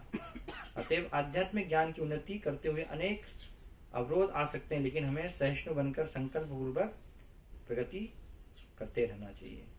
तो सहन करना चाहिए, इस प्रकार से उसका हमें प्रतिकार नहीं करना चाहिए। फिर उसके बाद क्या है, सहिष्णुता के बाद शांति आर्जवम, है ना, अगला गुण जो प्रक्रिया बताई ज्ञान के विकास की। आर्जवम अर्थात सरलता। पांचवा, मनुष्यों को अन्यों के साथ व्यवहार में छल करने से बचना सीखना चाहिए। तो इसलिए एक भक्त का जीवन क्या होना चाहिए, निष्कपट होना चाहिए। उसके अंदर जो है कपट नहीं होना चाहिए कि आप बाहर से कुछ हैं और अंदर से कुछ हैं, है ना। अंदर बाहर एक सा एक आचरण होना चाहिए भक्त का। इसलिए भक्त का जीवन जो है दिखना चाहिए बाहर, अंदर से बाहर सब जगह से लोगों को दिखना चाहिए, हाँ ये वास्तव में सरल व्यक्ति है ना। क्योंकि कपट जो है छुपता नहीं है। आप सोचेंगे नहीं हम बाहर से अच्छा व्यवहार करेंगे और अंदर कपट रखेंगे तो उससे लाभ नहीं हो पाएगा। ऐसे इसलिए पॉलिटिक्स, है ना, भक्तों के समाज में विशेष रूप से वहाँ पर पॉलिटिक्स की भावना नहीं होनी चाहिए हमारे मन में। बहुत सरल हमारा जीवन, सबके कल्याण की भावना होनी चाहिए। अगर पॉलिटिक्स हम करेंगे तो फिर ऐसा व्यक्ति ज़्यादा समय रह नहीं पाएगा भक्ति में, क्योंकि भक्ति जो है बहुत ही इस प्रकार से पूर्ण रूप से शुद्ध है। तो ऐसा व्यक्ति हम देखते हैं फिर पॉलिटिक्स करने वाले जो है समय के साथ चले जाते हैं, ज़्यादा समय फिर भक्तों के संग में भक्ति में रह नहीं पाते हैं। तो इसलिए बचना चाहिए हमें, जितना हो सके सरल अपने आप को रखने का प्रयास करना चाहिए। किसी को भी विशेष धोखा देना, बाहर के लोगों को भी धोखा नहीं देना है। तो भक्तों के समाज में तो प्रश्न नहीं उठता है कि हम भक्तों को धोखा दे रहे हैं, है ना। और विशेष रूप से गुरु को धोखा नहीं देना चाहिए, है ना। इसलिए वहाँ पर सरल होना चाहिए। ऐसा नहीं कि हमने दीक्षा ले ली है और हमने वचन दिया कि गुरु महाराज मैं 4 नियम का जो है पालन करूँगा, जीवन प्रतिदिन 16 माला जप करूँगा, और फिर गुरु को धोखा दे रहे हैं। ठीक है, गुरु को तो पता नहीं चलता कि हम कर भी रहे कि नहीं कर रहे, है ना। तो ठीक है, कोई दिक्कत नहीं, 16 माला की जगह 10 ही कर लेते हैं, क्या समस्या है ना। तो इस प्रकार से अगर भक्तों को धोखा देंगे तो उसका बहुत ही बड़ा परिणाम होता है। विशेष रूप से गुरु के साथ कपट करना, धोखा देना। इसलिए गुरु से कुछ भी हमें छुपाना नहीं चाहिए, पूरा सरल हमें रहना चाहिए। हृदय, है ना, साफ स्वच्छ जितना हमारा हो सकता है, थोड़ा सा भी उसमें कूटनीति कपट नहीं होना चाहिए। इसलिए यहाँ पे लिख रहे हैं बात, सरलता आर्जवम का अर्थ है बिना किसी कूटनीति के मनुष्य इतना सरल हो कि अपने शत्रु तक से वास्तविक सत्य का उद्घाटन कर सके। तो इतना सरल होना चाहिए कि शत्रु को भी आप जो है अपने हृदय की बात बता दें, उसमें भी कोई कपट नहीं होना चाहिए, है ना। शत्रु वो जो है युद्ध में है शत्रु, लेकिन जब घर आए, इसलिए बताया जब घर शत्रु आए तो उसका भी उचित प्रकार से सम्मान करना चाहिए आपको, है ना, सत्कार करना चाहिए। ऐसा नहीं कि आप उनको धोखा दे रहे हैं, कपट कर रहे हैं। कपट करना जो है मुस्लिमों का कार्य है, मुगलों का कार्य, हमेशा हम सकते हैं। भारतीयों को कभी इस प्रकार से कपट कर नहीं रहा, उन्होंने कभी धोखा नहीं दिया, है ना। लेकिन ऐसे लोगों का हमेशा धोखा देने का कार्य कि पीठ पीछे वार करना। तो भक्तों का जीवन उस प्रकार से नहीं होना चाहिए, शत्रु से भी वास्तविक सत्य का उद्घाटन कर सके। तो इस प्रकार से ये है सरलता, है ना। सरल व्यक्ति को भगवान जो है उससे ज्यादा प्रसन्न होते हैं। जो कपटी है, तो कपटी व्यक्ति से भगवान अपने आप को बहुत दूर रखते हैं, है ना। भगवान को नफरत है ऐसे कपट करने वाले व्यक्ति से। इसलिए सरल हृदय, इसलिए चेतन चेतन कथा ना, एक चेतन महापुरुष जाते हैं, वो ब्राह्मण जो कि उल्टी भगवगीता पढ़ रहा था, है ना। तो भगवान उससे प्रसन्न होते हैं, उसकी भक्ति से। भले उसको पढ़ना लिखना नहीं जानते, लेकिन हृदय बहुत ही उसका सरल था। तो इस प्रकार से चेतन महापुरुष बताते हैं कि आपने वास्तव में भगवगीता को जाना है, समझा। बाकी ये सब ब्राह्मण हैं, ये सब ज्ञानी हैं, इनको कुछ भी नहीं पता है भगवगीता के बारे में। तो आपने भगवगीता के सार को समझ लिया है।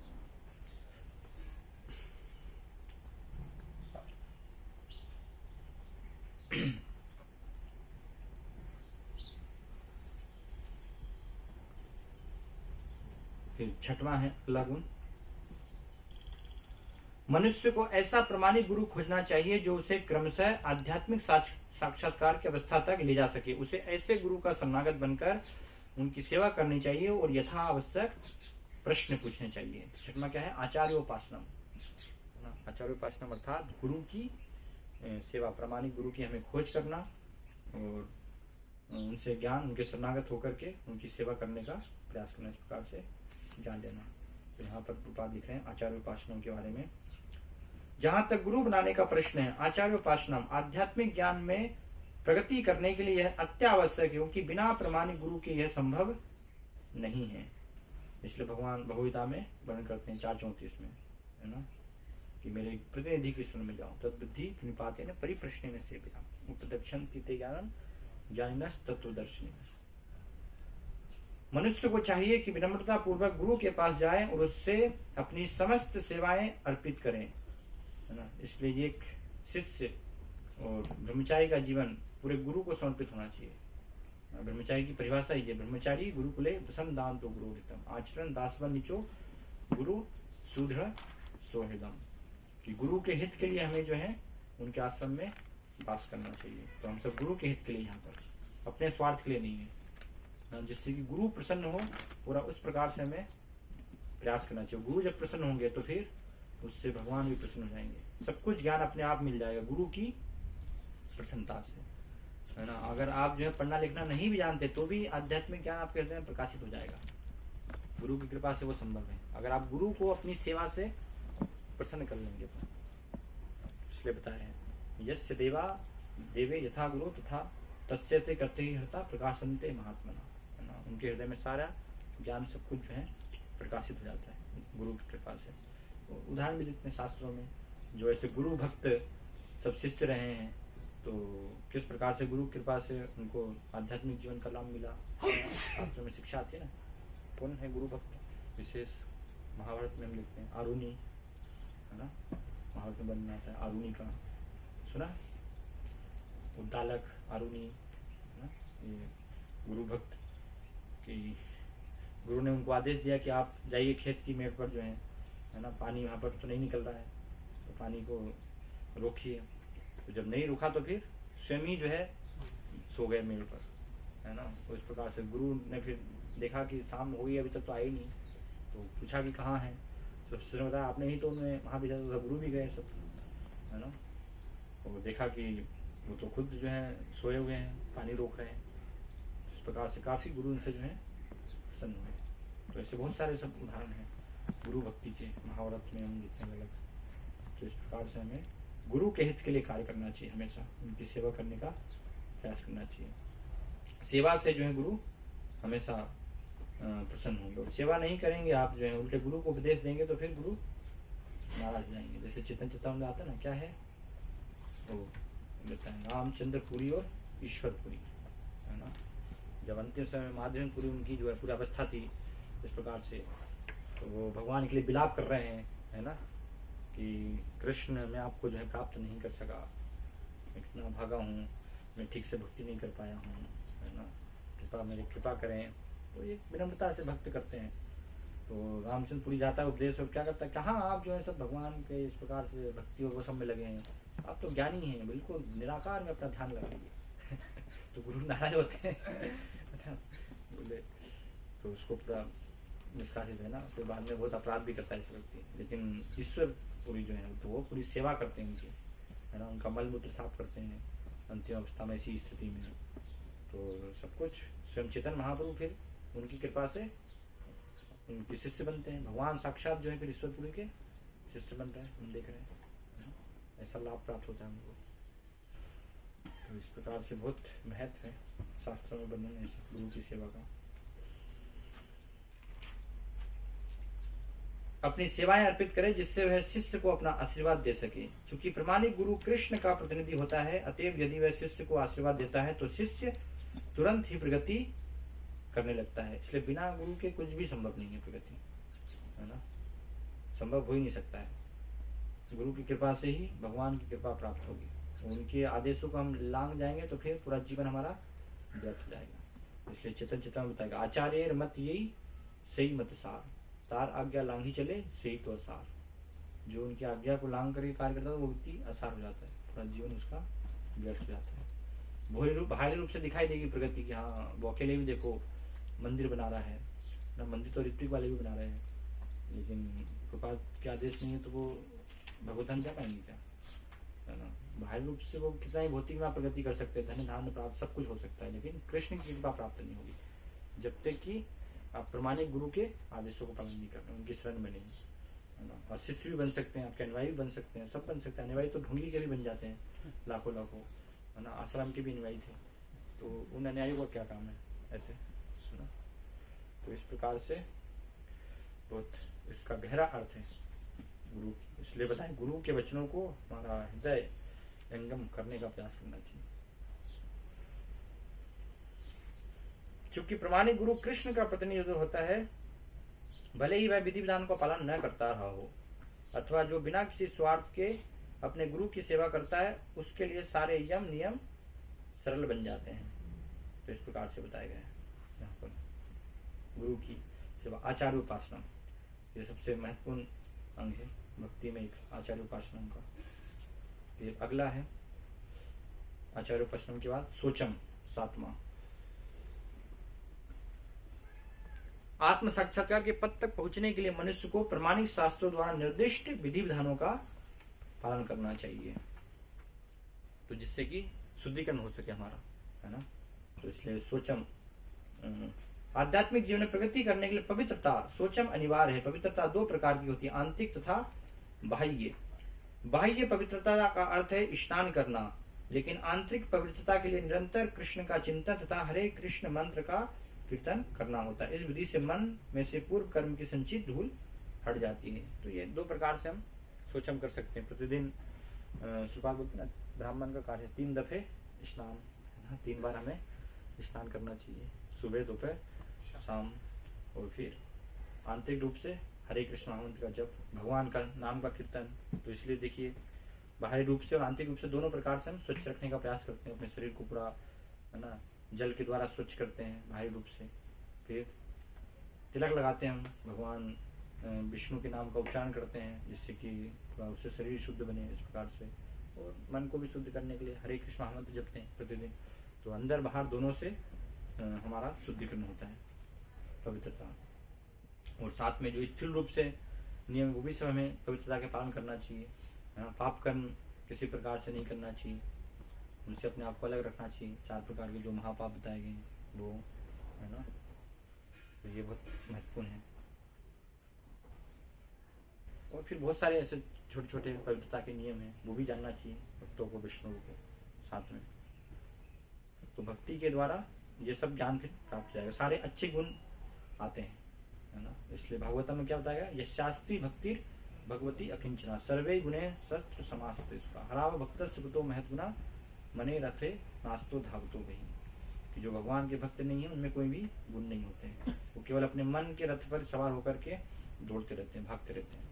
और भगवान के भक्तों में भक्ति में लगे रहने से सारे अच्छे गुणों का धीरे धीरे विकास होता है, सारे अच्छे गुण उनके अंदर आते हैं। और हम अनुभव भी कर सकते हैं अपने जीवन में कि भक्ति के पूर्व क्या जीवन था हमारा, है ना। कोई नियम पालन नहीं होते थे, है ना, लेकिन भक्ति में आने के बाद पूरा जीवन कैसा हो गया, सारे शुद्धता के सब प्रकार के नियम भक्त पालन करने लग जाते हैं।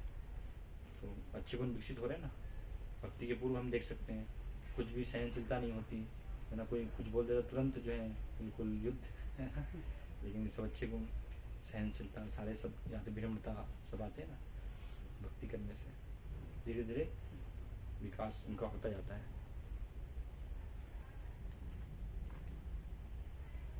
फिर उसके बाद 8वां गुण है, मनुष्य को प्रमाणिक शास्त्रों के सिद्धांतों में दृढ़ रहना चाहिए, स्थिर आत्मविनिग्रह, है ना, स्थित जो है रहना चाहिए।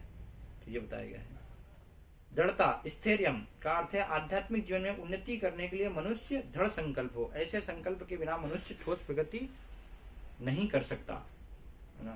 तो पूरा दृढ़ हमारा जो है विश्वास होना चाहिए।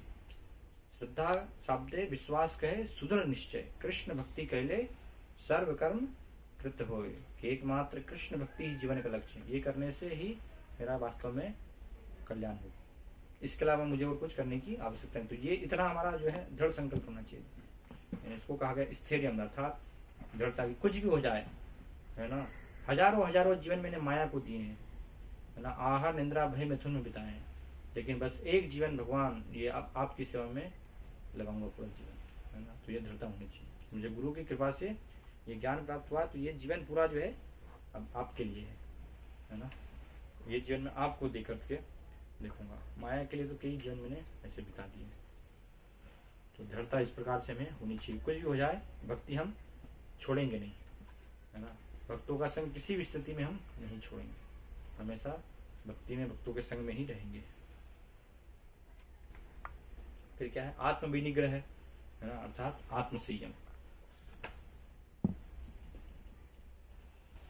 मनुष्य को आत्म साक्षात्कार में बाधक आदतों को पूर्णतया छोड़ देना चाहिए। तो यहाँ पर बता रहे हैं बात, आत्म संयम आत्म विनिग्रह का अर्थ है मनुष्य उन्नति के पथ पर जो भी बाधक हो उसे स्वीकार न करना। मनुष्य को इसका अभ्यस्त बनकर ऐसी किसी भी वस्तु को त्याग देना चाहिए जो आध्यात्मिक उन्नति के पथ में के प्रतिकूल हो, है ना। तो इसलिए उसको स्वीकार नहीं, जो भी बाधक वस्तुएं हैं उसको हमें स्वीकार नहीं करना। तो इसलिए प्रातिकूल से वर्जनम, तो प्रतिकूल उनका हमें तिरस्कार करना है, वर्जन करना है। तो प्रतिकूल चीजें क्या है, हमने दशामत में देखी थी 6 चीजें जो भक्ति को नष्ट करने वाली है, अत्याहार प्रयास प्रजल्पो नियमाग्रह, है ना, जनसंघर्ष लोलनस्य सर्वभक्ति विनश्यति। तो इस प्रकार से उनको त्याग करना चाहिए, बुरी आदतों को, और जो भी बाधक है दूसरी चीजें सब प्रकार की पाप कर्म वो सबको हमें छोड़ना चाहिए पूर्णतया। थोड़ी सी भी आसक्ति जिससे कि हमारी भक्ति नष्ट हो सकती है, तो उन सारी आसक्तियों को हमें त्याग देना चाहिए। मनुष्य को शरीर के पालन के लिए आवश्यकता से अधिक ग्रहण नहीं करना चाहिए, और जितनी आवश्यकता है शरीर पालन के लिए केवल उतनी ही ग्रहण करना चाहिए। इसलिए फिर आगे यहाँ पर होता है, इंद्रिया आर्थेषु वैराग्य मन अहंकार एवच, कि उसके जीवन में क्या होना चाहिए, वैराग्य होना चाहिए। तो बहुत महत्वपूर्ण है ये वैराग्य, युक्त वैराग्य से पहले वैराग्य हमें सीखना चाहिए। इसलिए आप देखिए आध्यात्मिक जीवन जो भी सब भक्त जिन्होंने प्रगति की है उनके जीवन में हमने वैराग्य देखा है। ऐसा नहीं कि भोग करते हुए कोई आध्यात्मिक जीवन में आगे बढ़ गया, सबने किसी न किसी प्रकार से अपने जीवन में वैराग्य का पालन किया, त्याग किया। इसलिए पूर्ण रूप से ब्रह्मचारी, विशेष रूप से वानप्रस्थ और संन्यास, ये पूरा वैरागी जीवन है। ग्रस्त जीवन में ही व्यक्ति शास्त्र के आदर्शों के अनुसार आसक्त रहता है समाज में, है ना। बाकी जितना भी जो भी जीवन है पूरा वैरागी का जीवन है। लोग उसको इसलिए साधु जो प्रतीक है, ये गेरुआ वस्त्र जो है ये प्रतीक है, किसका प्रतीक है, वैराग्य का प्रतीक है, चिन्ह है। लोग मानते हैं कि ये इन्होंने त्याग किया है ना, सन्यासी हैं, ब्रह्मचारी हैं, इस प्रकार से। तो इसलिए वैराग्य से बहुत प्रसन्न होते हैं चैतन्य महाप्रभु, विशेष रूप से जब अपने भक्तों में देखते थे वो कि उनके भक्त जो हैं वैराग्य का पालन कर रहे हैं, तो चैतन्य महाप्रभु को बहुत ही प्रसन्नता होती थी। इसलिए कृष्णदास कविराज गोस्वामी वर्णन करते हैं चैतन्य चेतामृत में, लिखते हैं कि महापुरुर भक्त गणेर वैराग्य प्रदान, यहाँ देखी प्रीतहन गौर भगवान। चैतन्य महाप्रभु के महान भक्तों में वैराग्य जो है वो क्या है, प्रधान है। और जब चैतन्य महाप्रभु देखते थे तो बहुत प्रसन्न होते थे। इसलिए सानोर भट्टाचार्य ने तो इस प्रकार से उनकी स्तुति ही की, है ना, स्तुति ही वैराग्य के रूप में करते हैं। वैराग्य विद्या निज भक्ति योगम शिक्षार्थ मेक पुरुष पुराण श्री कृष्ण चैतन्य शरीरधारी कृपा बुधिर स्तमहम प्रपद्य। कि आप जो है यहाँ पर प्रकट हुए किस लिए, वैराग्य विद्या निज भक्ति योगम, आपके जो है आचरण से हमें जो है वैराग्य विद्या सिखाने के लिए आए ना। शिक्षार्थ मेक पुरुष पुराण, कि आप इसकी जो है हमें शिक्षा प्रदान कर रहे हैं, और आप स्वयं जो है श्री कृष्ण चैतन्य शरीरधारी ना, श्री चैतन्य महाप्रभु के रूप में अवतरित हुए हैं। तो इस प्रकार से साधु भट्टाचार्य भगवान चैतन्य महाप्रभु की स्तुति करते हैं। तो इसलिए वैराग्य भक्तों के जीवन में जो है होना चाहिए, जितनी आवश्यकता है। वैराग्य का अर्थ क्या है कि पूर्ण रूप से जो है जैनियों जैसे वैरागी नहीं हो जाना, सबको छोड़ दिया जो है नंगे होकर के घूम रहे हैं, है ना। क्योंकि उनकी वैराग्य की क्या परिभाषा है, उसका अर्थ ही वो बताते हैं कि जैन का अर्थ क्या है कि सब त्यागते जाओ, सब त्याग दो, जब त्यागने के लिए कुछ नहीं बचे, है ना, तो वो ही जैन धर्म है। ये मन की परिभाषा है। तो ऐसे नहीं, नकल करने से कभी काम नहीं होगा, है ना। कुछ चीजों की आवश्यकता भी होगी, तो इसलिए जो अनावश्यक है वास्तव में, जिसकी आवश्यकता नहीं है उसका हमें उससे वैराग्य होना चाहिए, उसको हमें स्वीकार नहीं करना है। जो जितनी बस शरीर पालन के लिए आवश्यकता है उतनी ही चीज़ों को हमें स्वीकार करना है। तो इस प्रकार से वैराग्य होना चाहिए जीवन में। तो प्रभात यहाँ पर बता रहे हैं, इंद्रियां इतनी प्रबल है कि वे सदैव इंद्रिय तृप्ति के लिए उत्सुक रहती हैं, अनावश्यक मांगों की पूर्ति नहीं करनी चाहिए। इंद्रियों की उतनी ही तृप्ति की जानी चाहिए जिससे आध्यात्मिक जीवन में आगे बढ़ने में अपने कर्तव्य की पूर्ति हो सके। सबसे महत्वपूर्ण किंतु बस में न आने वाली इंद्रिय जीव है। यदि जीव पर संयम कर लिया तो समझो अन्य सारी इंद्रियां बसीभूत हो गई। जीव का कार्य है स्वाद ग्रहण करना तथा उच्चारण करना, अतः नियमित रूप से जीव को कृष्णार्पित भोग के उच्छिष्ट का स्वाद लेने में तथा हरे कृष्ण का कीर्तन करने में प्रयुक्त करना चाहिए। तो इस प्रकार से उपाद ये इंद्रियों के बारे में यहाँ पर अवलोकन कर रहे हैं ना। तो वैराग्य फिर क्या है, मन अहंकार एवं च, मिथ्या अहंकार से मुक्त होना चाहिए व्यक्ति को, मिथ्या अहंकार नहीं होना चाहिए। मिथ्या अहंकार क्या है, प्रपात यहाँ पर लिख रहे हैं 11वां, मनुष्य को न तो स्थूल देह को अपना स्व मानना चाहिए, न ही इस शरीर से संबंधित लोगों को अपना मानना चाहिए। तो ये मिथ्या अहंकार है, मैं और मेरा की भावना है ना, कि हम ये शरीर को मेरा मान रहे हैं और इससे संबंधित जो भी है ये उनको अपना संबंधी मान रहे हैं। तो कैसे मिथ्या अहंकार मैं और मेरा की भावना जो है कैसे उत्पन्न होती है, भागवतम में क्या बताया गया है, कैसे उत्पन्न होती है,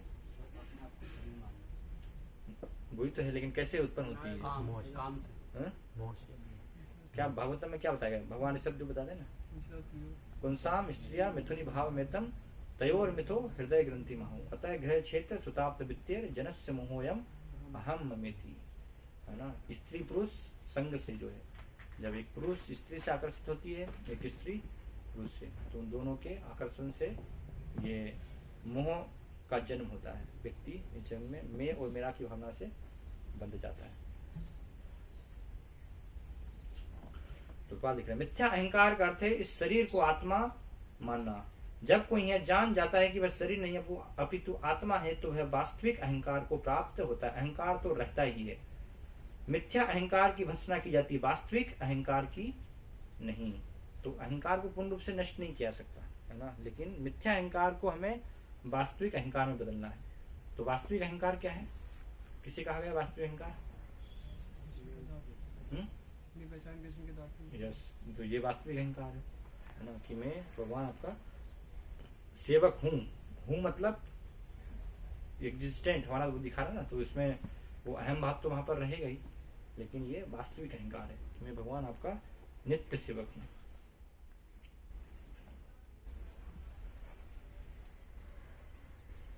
फिर अगला है इसके बाद अहंकार के बाद जन्म मृत्यु जरा व्याधि दुख दोषानु दर्शनम, है ना, कि जो जन्म मृत्यु जरा व्याधि है ना, उसको समझना, उसके कष्टों को समझना, दुख दोषानु दर्शनम, उसको साक्षात्कार करना, ये गुण होना चाहिए। मनुष्य को सदैव स्मरण रखना चाहिए कि जब तक उसके पास भौतिक शरीर है तब तक उसे जन्म मृत्यु जरा तथा व्याधि को भोगना पड़ेगा। देह के इन कष्टों से छुटकारा पाने के लिए योजनाएं बनाने से कोई लाभ नहीं। सर्वोत्तम मार्ग यही है कि उस साधन की खोज की जाए जिससे आध्यात्मिक स्वरूप पुनः प्राप्त हो सके।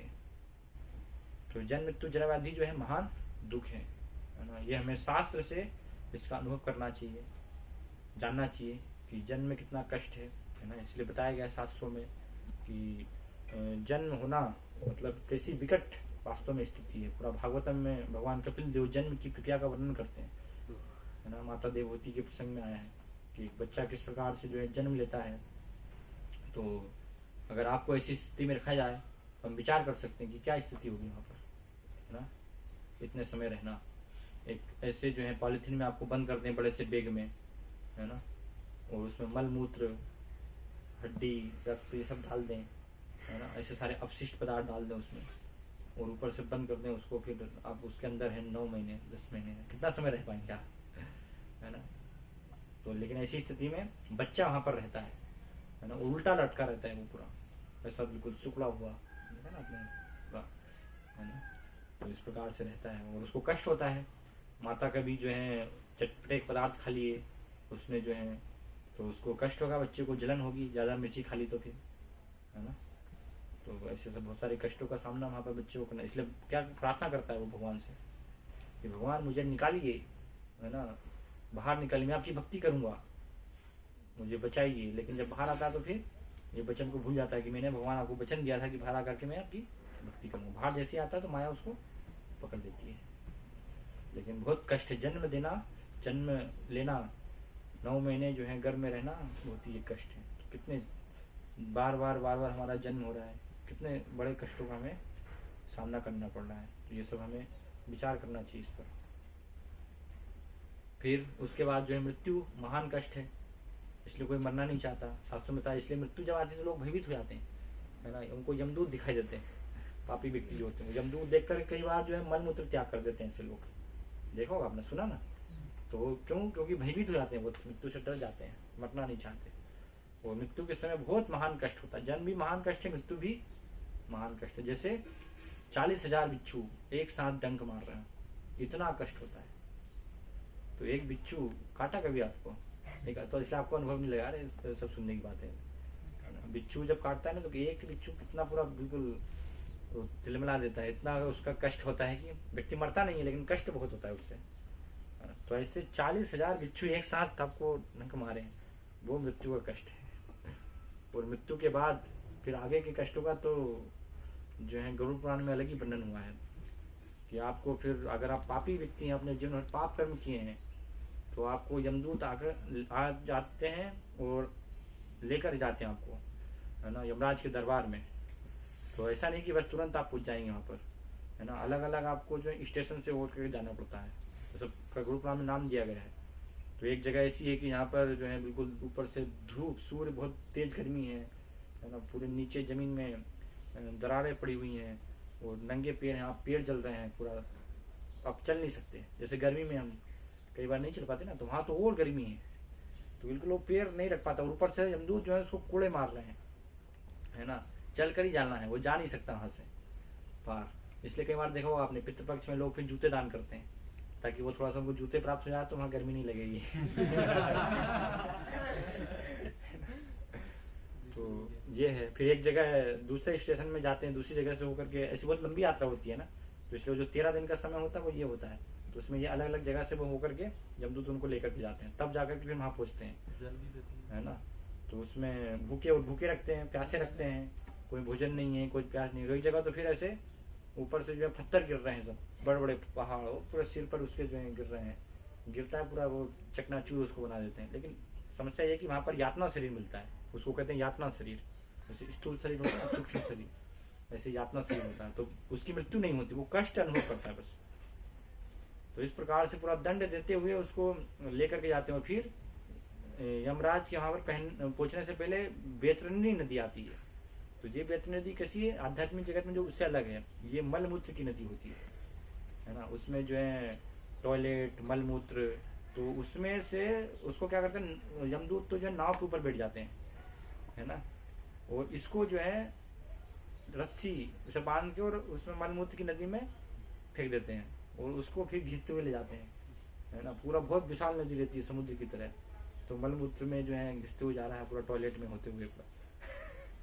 ऐसे ऐसे सब कष्टों का वर्णन किया गया है ना। फिर यमराज के दरबार में जब पहुंचता है तो यमराज फिर अलग कष्ट देते हैं वहां पर, ले जाओ इसको, बहुत पापी इसने दंड के, तो अलग अलग भेजो दंड में, नरक दंड दो इसको। तो कुंभी पाक में भेजा जाता है ना। अलग अलग प्रकार के 28 नरक लोग हैं, जैसे पाप किए हैं उसने, किसी ने ज्यादा स्त्री संग किया तो फिर उसको एक पूरा लोहे की गर्म मूर्ति होती है ना स्त्री, और उससे पूरा चिपका देते हैं उसको, है ना, कि जाओ तुमको बहुत स्त्री संग करने की क्षति, चलो लो करो आप स्त्री संग। पूरा लाल सुर्ख जो है बिल्कुल लोहे की प्रतिमा स्त्री की। और शराब पीते हैं तो शराब पीते हुए व्यक्ति फिर जलती हुई बिल्कुल लोहा गर्म लावा, है ना, उनके मुंह में उसके मुंह डाल दिया था अंदर, है ना, ऐसे। और पहले एक दंड देने की एक विधि भी होती थी ना, एक नरक में क्या करते हैं वो उसको सूल से जो है छेड़ा जाता है ना।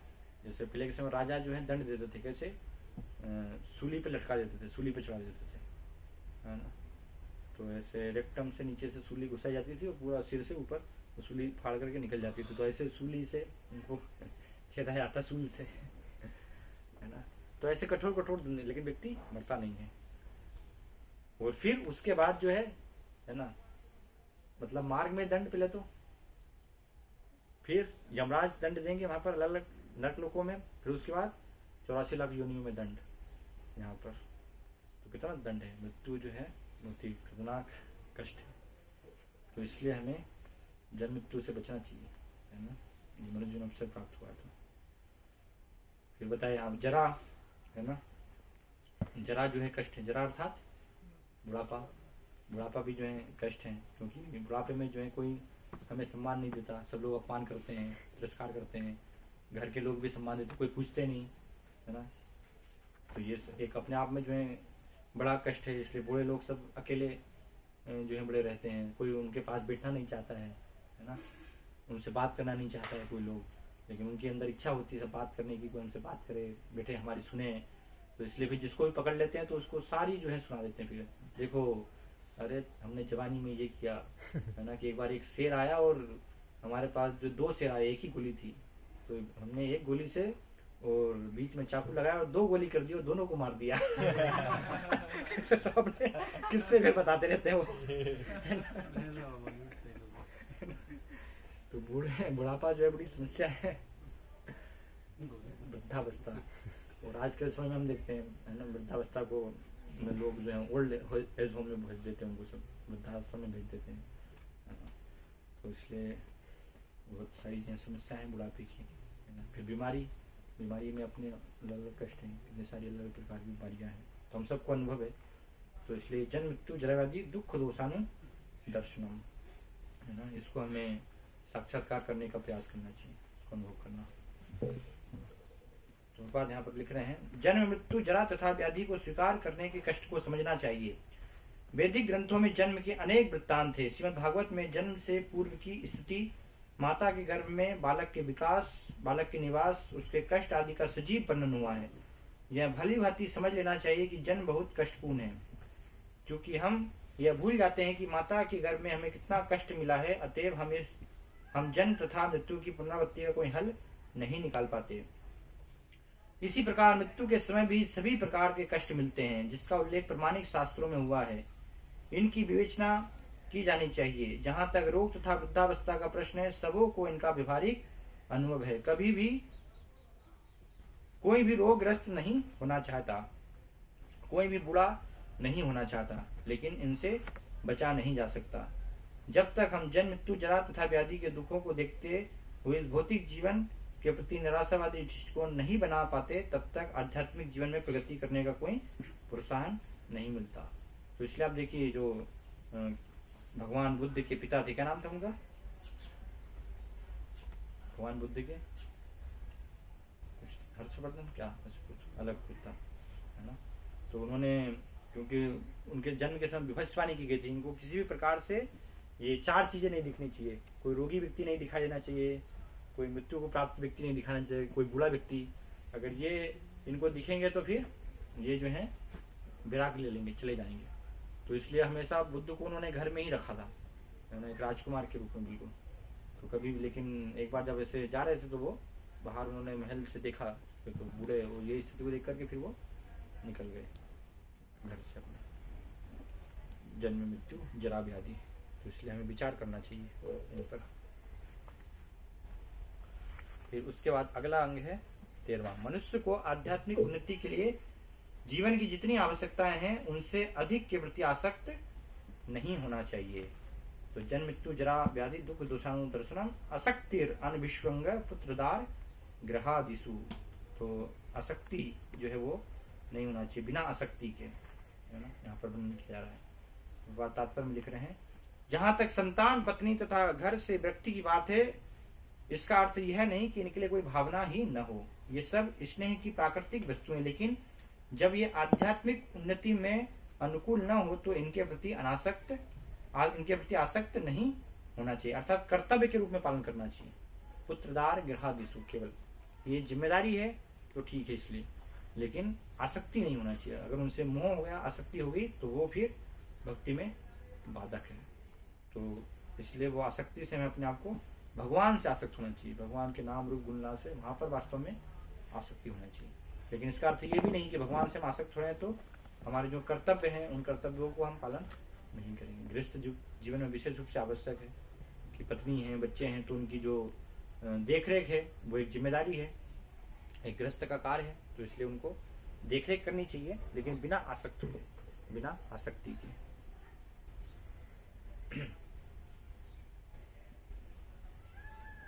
तो कैसे आसक्त नहीं होंगे उसके लिए प्रपाद यहाँ पर बता रहे हैं।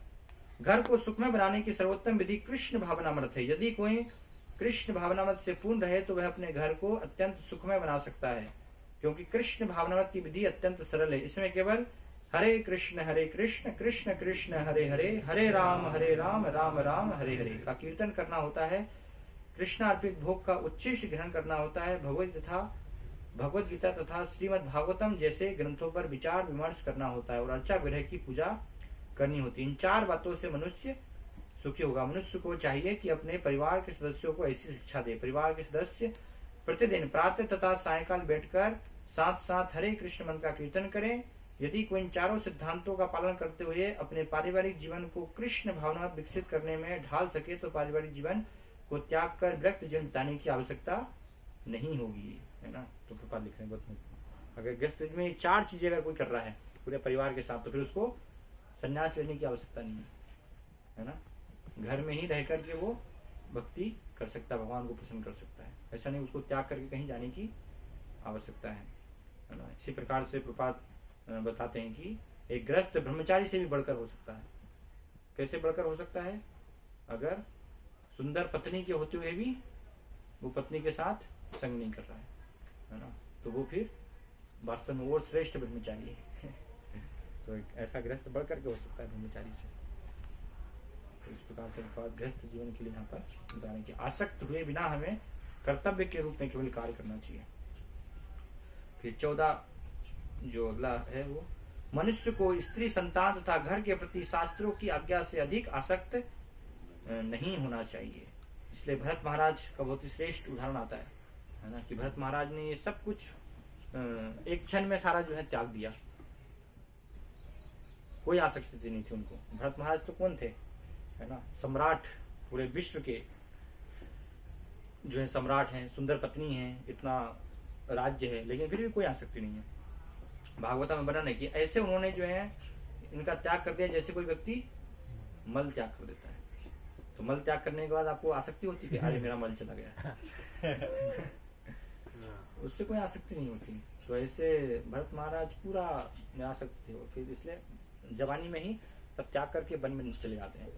तो ये हम विचार करें कि कितना बड़ी बात होगी। भौतिक जगत में देखिए लोगों को थोड़ी सी आसक्ति जो छोड़ी नहीं जाती है। लोग जीवन में अपना मेहनत करके एक मकान बना लेते हैं, है ना। कुछ बैंक में 50 लाख 1 करोड़ कितना इकट्ठा कर सकते हैं, ज्यादा 50 करोड़ कर लेंगे, है ना, इतना कर सकते हैं बस। कितनी उससे आसक्ति हो जाती है लोग जो है ऐसे। लेकिन भरत महाराज तो कौन है, सारे विश्व के सम्राट भरत महाराज जो है। वहां पर भरत महाराज के यहाँ अंबानी जैसे तो नौकर, हजारों वहां नौकर थे अंबानी जैसे तो होंगे, है ना, भरत महाराज के राज में। वो तो उनके चौकीदार होंगे अंबानी जैसे। तो उनको कोई भी नहीं था। अंबानी जो है इतना अमीरों को चौकीदार बना हुआ खड़ा है वहां बाहर।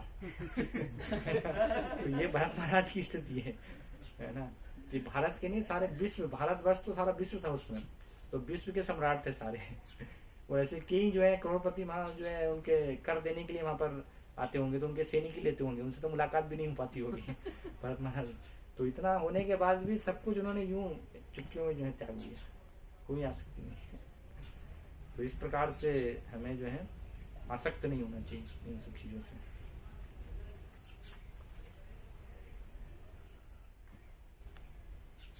फिर 15 है, मनुष्य को मन द्वारा उत्पन्न इष्ट तथा अनिष्ट की भावना से सुखी तथा दुखी नहीं होना चाहिए। तो सुख दुख जो भी है वो मन के द्वारा प्रकट होते हैं, है ना। वास्तविकता में आत्मा के लिए कोई भी सुख और दुख नहीं है। इसलिए यहाँ पर बताया गया है, नित्यम च समचित्तत्वम निष्ठा निष्ठोप पत्तिथु, है ना, कि जो मन के द्वारा सुख और दुख उत्पन्न हो रहे हैं उनको सहन करना चाहिए। इसलिए भगवान भगवता में क्या कहते हैं, 2:14 मात्रा स्पर्शास्तु कुंते शीतोष्ण सुख दुखदा आगमा पाइनो नित्या ताम ततिक्षस भारत, कि उनको हमें सहन करना है। सुख दुख भौतिक जीवन को दूषित करने वाले हैं। मनुष्य को चाहिए कि इन्हें सहना सीखे। ये द्वंद्व है। चेतन महाप्रभु को क्या बताते हैं? द्वंद्व बताते हैं, है ना। द्वैत भद्रा भद्र, यही सब ज्ञान, यही भाल, यही मंद, यही सब भ्रम, कि ये अच्छा है, ये बुरा है, ये सुख है, ये दुख है, ये मान है, ये अपमान है, ये सर्दी है, ये गर्मी है ना। ये सब क्या है? द्वैत है। इन्हें सहन करना सीखे, जैसा कि भगवद गीता में उपदेश दिया गया है। कोई कभी भी सुख दुख के आने जाने पर प्रतिबंध नहीं लगा सकता, है ना। सब अपने आप आते रहते हैं। इसलिए प्रहलाद महाराज कहते हैं, है ना, कि जैसे कोई नहीं चाहता तो भी उसको जो है सुख प्राप्त होता है ना। दुख जैसे आप बिना बुलाए आता है, यथा दुखम यत्नतः है, तो उसी प्रकार से न चाहते हुए भी सुख भी आएगा आपके जीवन में, क्योंकि सब ये आते रहते हैं सुख दुख। अतः मनुष्य को चाहिए कि भौतिकतावादी जीवन शैली से अपने को विलग कर ले और दोनों ही दशाओं में समभाव बनाए। इसलिए सुख में हर्षित नहीं होना चाहिए, है ना। एक पंडित व्यक्ति ये करता है कि सुख आने पर वो हर्षित नहीं होता। ऐसे नहीं कि अब सुख आ गया तो भगवान को भूल गया। सुख में भी वो जो है हमेशा भगवान के शरणागत रहता है। वो दुख है, कोई बात नहीं, भगवान की इच्छा है ना, ये भी चला जाएगा। जब सुख नहीं रहा हमेशा तो दुख भी नहीं रहेगा, है ना, ये भी चला जाएगा। तो इस प्रकार से विचार करना चाहिए उसको। ऐसे सामान्यतः जब हमें इच्छित वस्तु मिल जाती है तो हम अत्यंत प्रसन्न होते हैं, और जब अनिच्छित घटना घटती है तो हम दुखी होते हैं। लेकिन यदि हम वास्तविक आध्यात्मिक स्थिति को प्राप्त हो तो ये बातें हमें विचलित नहीं कर पाएंगी। इस स्थिति तक पहुंचने के लिए हमें अटूट भक्ति का अभ्यास करना होगा। तो एक आत्म साक्षात्कार प्राप्त व्यक्ति कभी भी विचलित नहीं होगा, है ना, हर्षित नहीं होगा उससे। प्रपाद जो है 108 मंदिर बन गए, इतने सारे सब शिष्य हैं, तब भी जो है प्रपाद संभव है। और जब नहीं कुछ भी नहीं था तो तब भी वहां पर भी दुखी नहीं थे, है ना। जब एक बार प्रपाद दिल्ली में थे और वहां पर उनको पता चला कि मैंने जो चोर रखा था व्यक्ति, तो वही चोरी करके और सारा सामान लेकर के जो है भाग गया उनकी दवाई की दुकान से सब, है ना। तो प्रपाद उसमें ऐसा नहीं कि दुखी हो गए कि इतनी मेहनत से मैंने जो है ये व्यापार प्रारंभ किया था। प्रपात जो है वहां पर प्रसन्न हो रहे हैं, हंस रहे हैं, प्रपात मुस्कुरा रहे हैं, प्रपात याद कर रहे हैं भागवतम का श्लोक। कौन सा याद कर रहे हैं? क्या याद कर रहे हैं प्रपात? यस्याम अनुग्रहामि हरिस्य तद्धम सुने, है ना, कि जिस पर भगवान कृपा करते हैं तो उसका हरि सब कुछ हर लेते हैं। तो इसलिए प्रपात मुस्कुरा रहे हैं कि भगवान की ये कृपा हो रही है मेरे ऊपर, है ना। तो इसलिए हर उसमें जो है प्रपात कृपा को देख रहे थे, है ना। जब प्रपात ने भगवद गीता लिखी, है ना, और बाद में प्रपात जो है बाहर गए कुछ कार से, उतने में कुछ पेजों में बड़ी मेहनत से उन्होंने भगवद गीता लिखी थी, और उतने में तो उनकी पत्नी ने चाय वाले को बेच करके और चाय पत्ती खरीद ली। प्रपात जब आए देखा तो क्या है, तो ऐसा नहीं प्रपात क्रोधित हुए। प्रपात ने जो है ठीक है भगवान की कुछ के बाद, तो प्रपात ने पूछा क्या आपको चाहिए, टी और मी? तो उन्होंने बोला कि मुझे तो टी चाहिए। तो ठीक है, तो फिर प्रपात निकल गए वहां से, है ना। पत्नी से पूछा टी आपको प्रिय है? तो ठीक है, आप चाय को पकड़े रहो, है ना। तो इस प्रकार से हमें संभाव रहना चाहिए। फिर अगला अंग है उसके बाद 16वां, मनुष्य को भगवान श्री कृष्ण का अनन्य भक्त बनना चाहिए तथा पूर्ण मनोयोग से उनकी सेवा करनी चाहिए। तो ये सबसे जो है महत्वपूर्ण अंग है। इन सारी जो प्रक्रिया बताई जा रही है ज्ञान प्राप्त करने की, इनमें सबसे महत्वपूर्ण ये है। मयि चानन्य योगे न भक्ति रव भी चारणी, की अबाध रूप से जो है भगवान के प्रति निरंतर हमारी भक्ति होनी चाहिए, है ना। तो बाद यहाँ पे लिख रहे हैं इसके बारे में।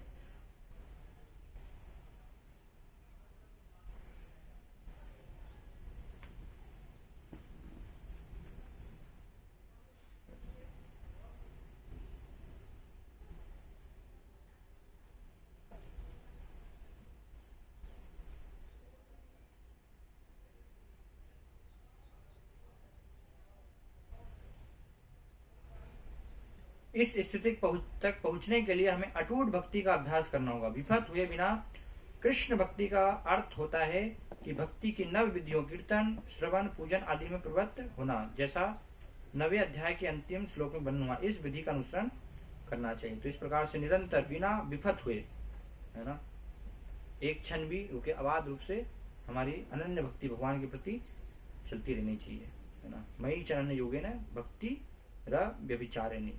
तो इस प्रकार से ये यहाँ पर अंक प्रारंभ। फिर 17 बताया, मनुष्य को शांत वातावरण में किसी ऐसे निर्जन स्थान में रहने की रुचि उत्पन्न करनी चाहिए जो आध्यात्मिक अभ्यास के लिए अनुकूल हो और जहां अभक्तों का प्राधान्य हो। उन स्थानों से उसे बचना चाहिए, जहां अभक्तों की अधिकता हो उन स्थानों से उसे बचना चाहिए। तो इस प्रकार से इसलिए यहाँ पर विविक्त देश सेवितम रतिर्जन संसति, एकांत स्थान में उसे रहने का प्रयास करना चाहिए। तो इसका अर्थ क्या है? एकांत स्थान में रहना अर्थात है ना कि अकेले रहना चाहिए, क्योंकि शास्त्रों में एकांत स्थान में तो मनाही की गई है, लेकिन यहाँ तो भगवान कह रहे हैं कि एकांत स्थान में रहना चाहिए। तो क्या अर्थ है? अकेले रहना चाहिए हमें। तो एकांत स्थान अर्थात भक्तों के संग में, है ना, क्योंकि एकांत में रहेंगे तो माया हमें पकड़ लेगी। एकांत में भक्ति संभव नहीं। जैसे भरत महाराज अकेले थे, अगर भक्तों का संग होता तो शायद बच जाते वो, है ना, हिरण से आसक्त होने से। लेकिन अकेले थे तो कोई बताने वाला नहीं था कि आप जो है हिरण से आसक्त हो रहे हैं, कि भक्ति की विधि छूट रही है।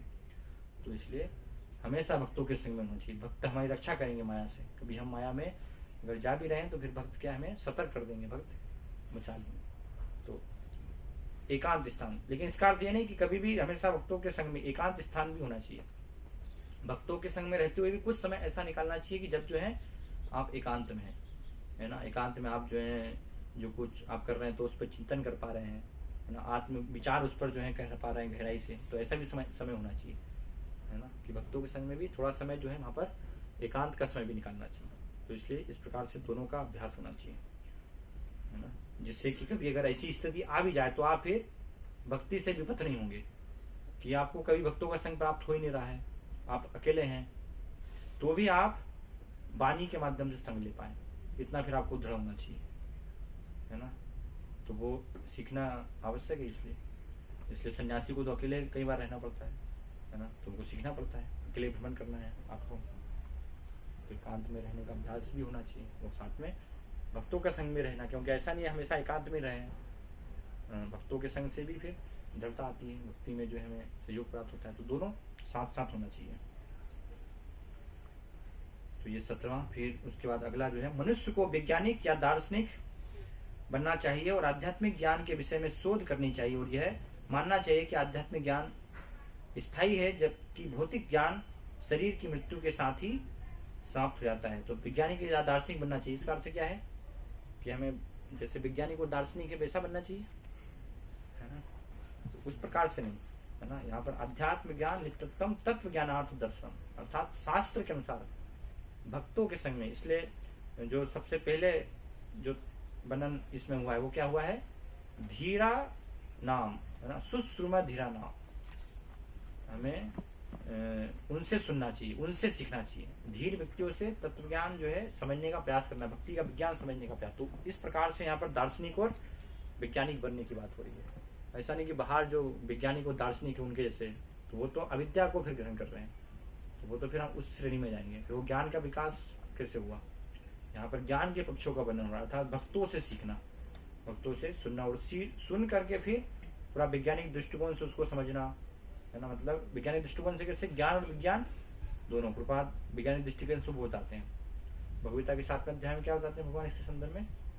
ज्ञानम ते हम सभी ज्ञानम इदम बक्षामि अशेषतः यज् गत्वा नेह भूयो अन्यज् ज्ञातव्यम अवशिष्यते, है ना। कि ज्ञान और विज्ञान तुम्हें मैं दोनों बता रहा हूँ कि उसको प्राप्त करने के बाद कुछ भी जानने के लिए शेष नहीं रहेगा।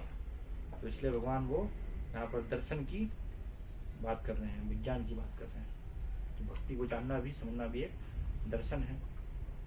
तो इस प्रकार से ये 18 यहाँ पर जो है वर्णन हो रहे हैं। तो इनको भगवान यहाँ पर बता रहे हैं भगवता में, एतज ज्ञान मिति प्रोक्तम अज्ञानम यदतो अन्यथा, कि ये सब क्या है? ज्ञान है, और इसके अलावा जो भी है वो अज्ञान है। तो स्पष्ट हो गया विद्या और अविद्या, है ना। कि विद्या क्या है? ये 18 चीजों के अंतर्गत, है ना। इन चीजों का, इन प्रक्रियाओं का अगर हम पालन कर रहे हैं तो इसको हम विद्या कहेंगे, ज्ञान कहेंगे। और इसके बाहर जो कुछ भी है जो कि इसके अंतर्गत नहीं आ रही है तो वो सब क्या है? फिर अविद्या है ना, वो हमें इस जड़ जगत में बांधने वाली शिक्षा है, गधा बनाने वाली शिक्षा है। तो इसलिए प्रपात देखिए यहाँ पर क्या लिख रहे हैं, वही चीज को लिख रहे हैं प्रपात। ये 18 बातें मिलकर एक क्रमिक प्रक्रिया का निर्माण करती हैं जिसके द्वारा असली ज्ञान विकसित किया जा सकता है। लेकिन इससे भिन्न अन्य सारी विधियां अविद्या की कोटि में मानी जाती है। महान आचार्य श्री भक्तिनाथ ठाकुर के मतानुसार भौतिक ज्ञान के सारे भेद माया के बाह्य स्वरूप हैं। उनके विकास से कोई भी व्यक्ति गधे से बेहतर नहीं बन पाता। यही सिद्धांत यहाँ श्री ईशोपनिषद में भी पाया जाता है। तो क्या कहते हैं भक्तिनाथ ठाकुर इसके संदर्भ में? जड़ विद्या जतो माया विभव तुम्हारे भजने बाधा फिर और अनित्य संसारे मोह जन्मिया जीव का करेगा था। तो जीव क्या हो जाता है? गधा हो जाता है ना? भौतिक ज्ञान की प्रगति से आधुनिक आदमी केवल गधा बनता जा रहा है। कतिपय भौतिकतावादी राजनीतिक आध्यात्म के बहाने सभ्यता की वर्तमान पद्धति को आसुरिक बताकर उसकी निंदा करते हैं, लेकिन दुर्भाग्यवश वास्तविक ज्ञान के अनुसरण के विषय में प्रवाह नहीं करते। लेकिन जैसा कि भगवद गीता में वर्णन किया गया है, इस प्रकार वे आसुरी परिस्थिति को नहीं बदल सकते। तो ये पूरे जो है ज्ञान का यहाँ पर वर्णन किया रहा है। तो इससे पूरा अंतर जो है वास्तव में स्पष्ट हो जाएगा कि ज्ञान क्या है और अज्ञान क्या है। तो ठीक इसके विषय में कोई अगर आपके जो है प्रश्न है, जिज्ञासा, ज्ञान, विद्या और विद्या के विषय में पूछ सकते हैं। कोई सांप जिसके सर पे मणि है, हाँ। वो मणि ही सांप से ज्यादा खतरनाक है। तो किस प्रकार से, क्योंकि मतलब खतरा तो जहर से होता है, मणि से भी खतरा? मणि से खतरा नहीं है। वहाँ पर तुलना क्या की जा रही है कि जैसे मणि जो होती है ना, तो मणि तो आकर्षित होती है ना आपको कि मणि मुझे प्राप्त हो जाएगी, तो कितनी कीमती चीज है। मणि तो बहुत कीमती चीज है ना, उसके स्पर्श से तो पारस मणि आपको प्राप्त हो गई तो फिर आप सोना ही सोना बना सकते हैं।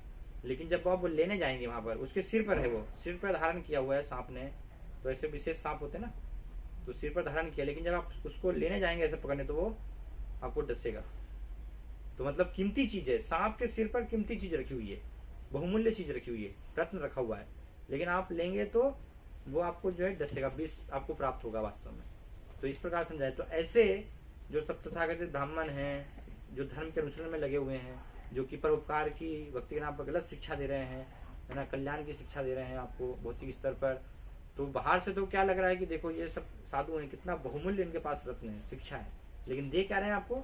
विष दे रहे हैं, जहर दे रहे हैं। आप उनके पास जाएंगे तो आपको पूरा जहर जो है छोड़ देंगे, वो भौतिक जन्म मृत्यु के चक्र में आपको बांधेंगे। तो इसलिए तुलना की गई वहां पर मणि वाले सांप से ऐसे। इसलिए सनातन गोस्वामी ने भी की है ना तुलना, दूध और जो है अविष्णु मुखोद्गीर्णम पूतम हरि कथामृतम। तो इस प्रकार से बना।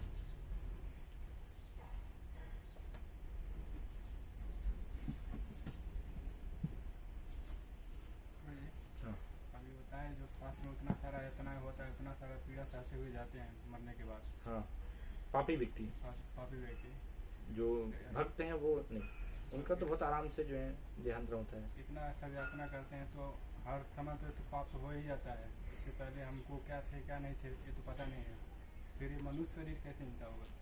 चक्र की बात मनुष्य शरीर बताए ना, ऐसा अलग अलग पूरे घूमने के बाद जो है इसमें सब आता है, एक के बाद एक के बाद एक अवसर देते। भगवान कृपा करके आपको अवसर देते कि इतना जो है आपको कष्ट प्राप्त हुआ तो ठीक है, अब मैं भगवान कृपा से अवसर देते, मनुष्य जीवन प्रदान करते हैं, जिससे कि हम ये कष्टों को अनुभव करने के बाद भगवान के धाम जा सकें।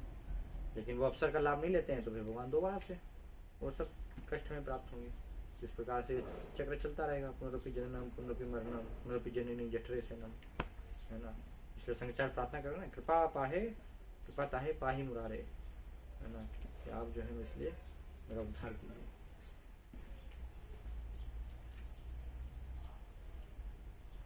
तो भूल जाते हैं, लेकिन शास्त्र से हम याद रख सकते हैं ना। हमें पता नहीं कि पूर्व जन्म में हम क्या थे, लेकिन शास्त्र से देख सकते हैं। ज्ञानी व्यक्ति जो है ज्ञान से देख सकता है ना, कि पूर्व में कुछ तो थे, है ना। महाराज बताते हैं कि पूर्व जन्म में मैं सुअर था, मैं सांप था, चूहा था तो ये सब रहे हैं, है ना? क्योंकि हम कोई आचार तो है नहीं कि हम जो है पूजन में भी कोई सिद्ध थे आत्मा, है ना? जैसे भक्ति साहब महाराज से पूछा एक बार उनके बताया कि पूजन में भी वो आध्यात्मिक गुरु थे, है ना? और जन्म में फिर गुरु के रूप में थे, तो सिद्ध भक्तों के लिए बताया वो। लेकिन हमारी सबकी तो स्थिति यही है। तो शास्त्र से हम समझ सकते हैं और शास्त्र से आने वाला जीवन भी हम देख सकते हैं कि आगे क्या होगा, है ना? अगर भक्ति नहीं करेंगे तो आने वाला जीवन निश्चित है, तो दोबारा से फिर कर्मों के अनुसार यही सब योनियों में ही हमें जीवन देना है।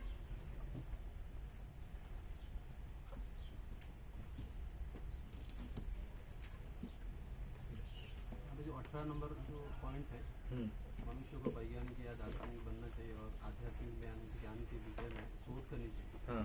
यहाँ पे इंग्लिश में लिखा है conduct research into spiritual knowledge. हाँ। तो वो मतलब व्यवहारिक दृष्टि में एक्चुअली क्या बताना चाहते थे? जैसे मैंने बताया आपको, समझे क्या मैंने समझाया था?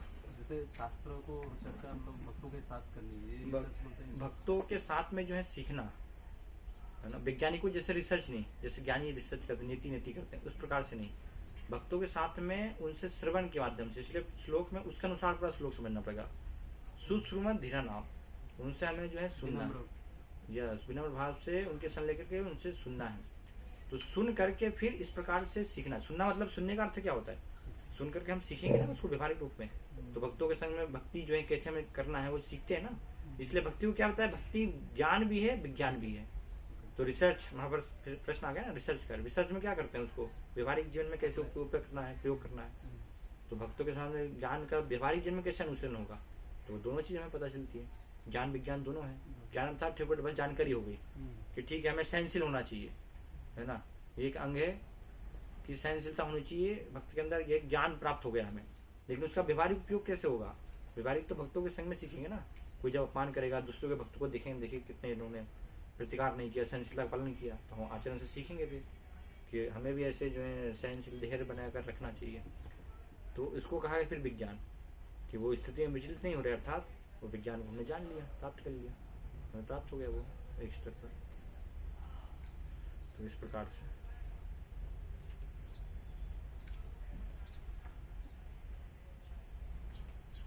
ठीक है। इसमें जो 18 ज्ञान की हाँ, विधियाँ हैं, मतलब प्रकार तरीके जिनसे कि हम ज्ञान प्राप्त कर पाएंगे। ये तो फिर ये मतलब इसी को ही विद्या कहा गया। कौन सा? हाँ, ज्ञान को ही विद्या यस, कहा। ये विद्या है। विद्या मतलब विद्या की प्रक्रिया। विद्या प्राप्त करने के लिए ये जो है ये प्रक्रियाएं हैं, है ना? इसलिए ये अपने आप में ज्ञान नहीं है। ज्ञान तो क्या है? भगवान को जानना, भगवान का साक्षात्कार, वो ज्ञान है। ये वो ज्ञान प्राप्त करने के लिए ये विद्या है, प्रक्रिया, जिससे कि हम जानेंगे। जैसे साध्य बना हुआ ना, तो साध्य को प्राप्त करने के लिए जो साधना है ना, अभिधेय, तो अभिधेय प्रक्रिया है। अभिधेय के द्वारा हम जो है साध्य क्या है? कृष्ण दत्त प्रेम, है ना, वो हमें प्राप्त करना है। तो इस प्रकार से तो ये एक पॉइंट बार आ जाता है कि ये जो अपरा विद्या है, हाँ, वो किस श्रेणी में आएगी फिर? बताना है ना, आगे के श्लोक में उसका कंक्लूजन करेंगे। तो इसलिए तो इसका तो भगवान को जाना तो निश्चय है नहीं। हाँ, तो इसलिए फिर मैं बता रहा हूँ, आगे चर्चा करते हैं ना उसकी। आगे क्लियर हो जाएगा आगे अगले श्लोक में क्या है। तो यहाँ पर विद्या मतलब विद्या तो जो शास्त्रों के ये बताए ना, ये विद्या है।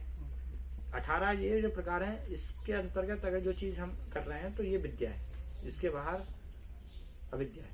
भगवान बताया ना, एतस् ज्ञानमिति प्रोक्तम, अन्यथा जो भी है इसके अलावा वो अज्ञानम, शेष जो भी है वो सब पूरा अज्ञान है। तो कहीं भी हमें देखना है तो ये 18 ये इनसे तुलना करके देखनी पड़ेगी। इसके अंतर्गत आ रहा है कि नहीं आ रहा, मतलब वो अविद्या है, वो अज्ञान है। परिभाषा भगवान ने दी, स्पष्ट है यहाँ पर। हम इन पक्षों को स्मरण करके पूरा अंतर पता कर सकते हैं।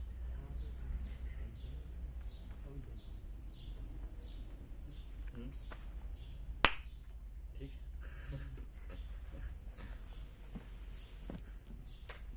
कोई प्रश्न?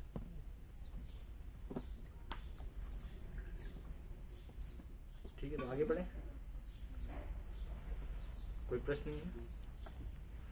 क्लियर है?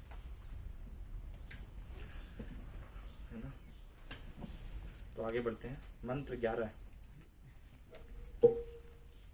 ये समय हो गया हैं? हो गया क्या? तो शाम को चर्चा करेंगे, शाम को ठीक है। तो शाम के उसमें फिर आगे का जो है कंक्लूजन। शिव उपदेशामृत की जय, शिव उपाधि की जय।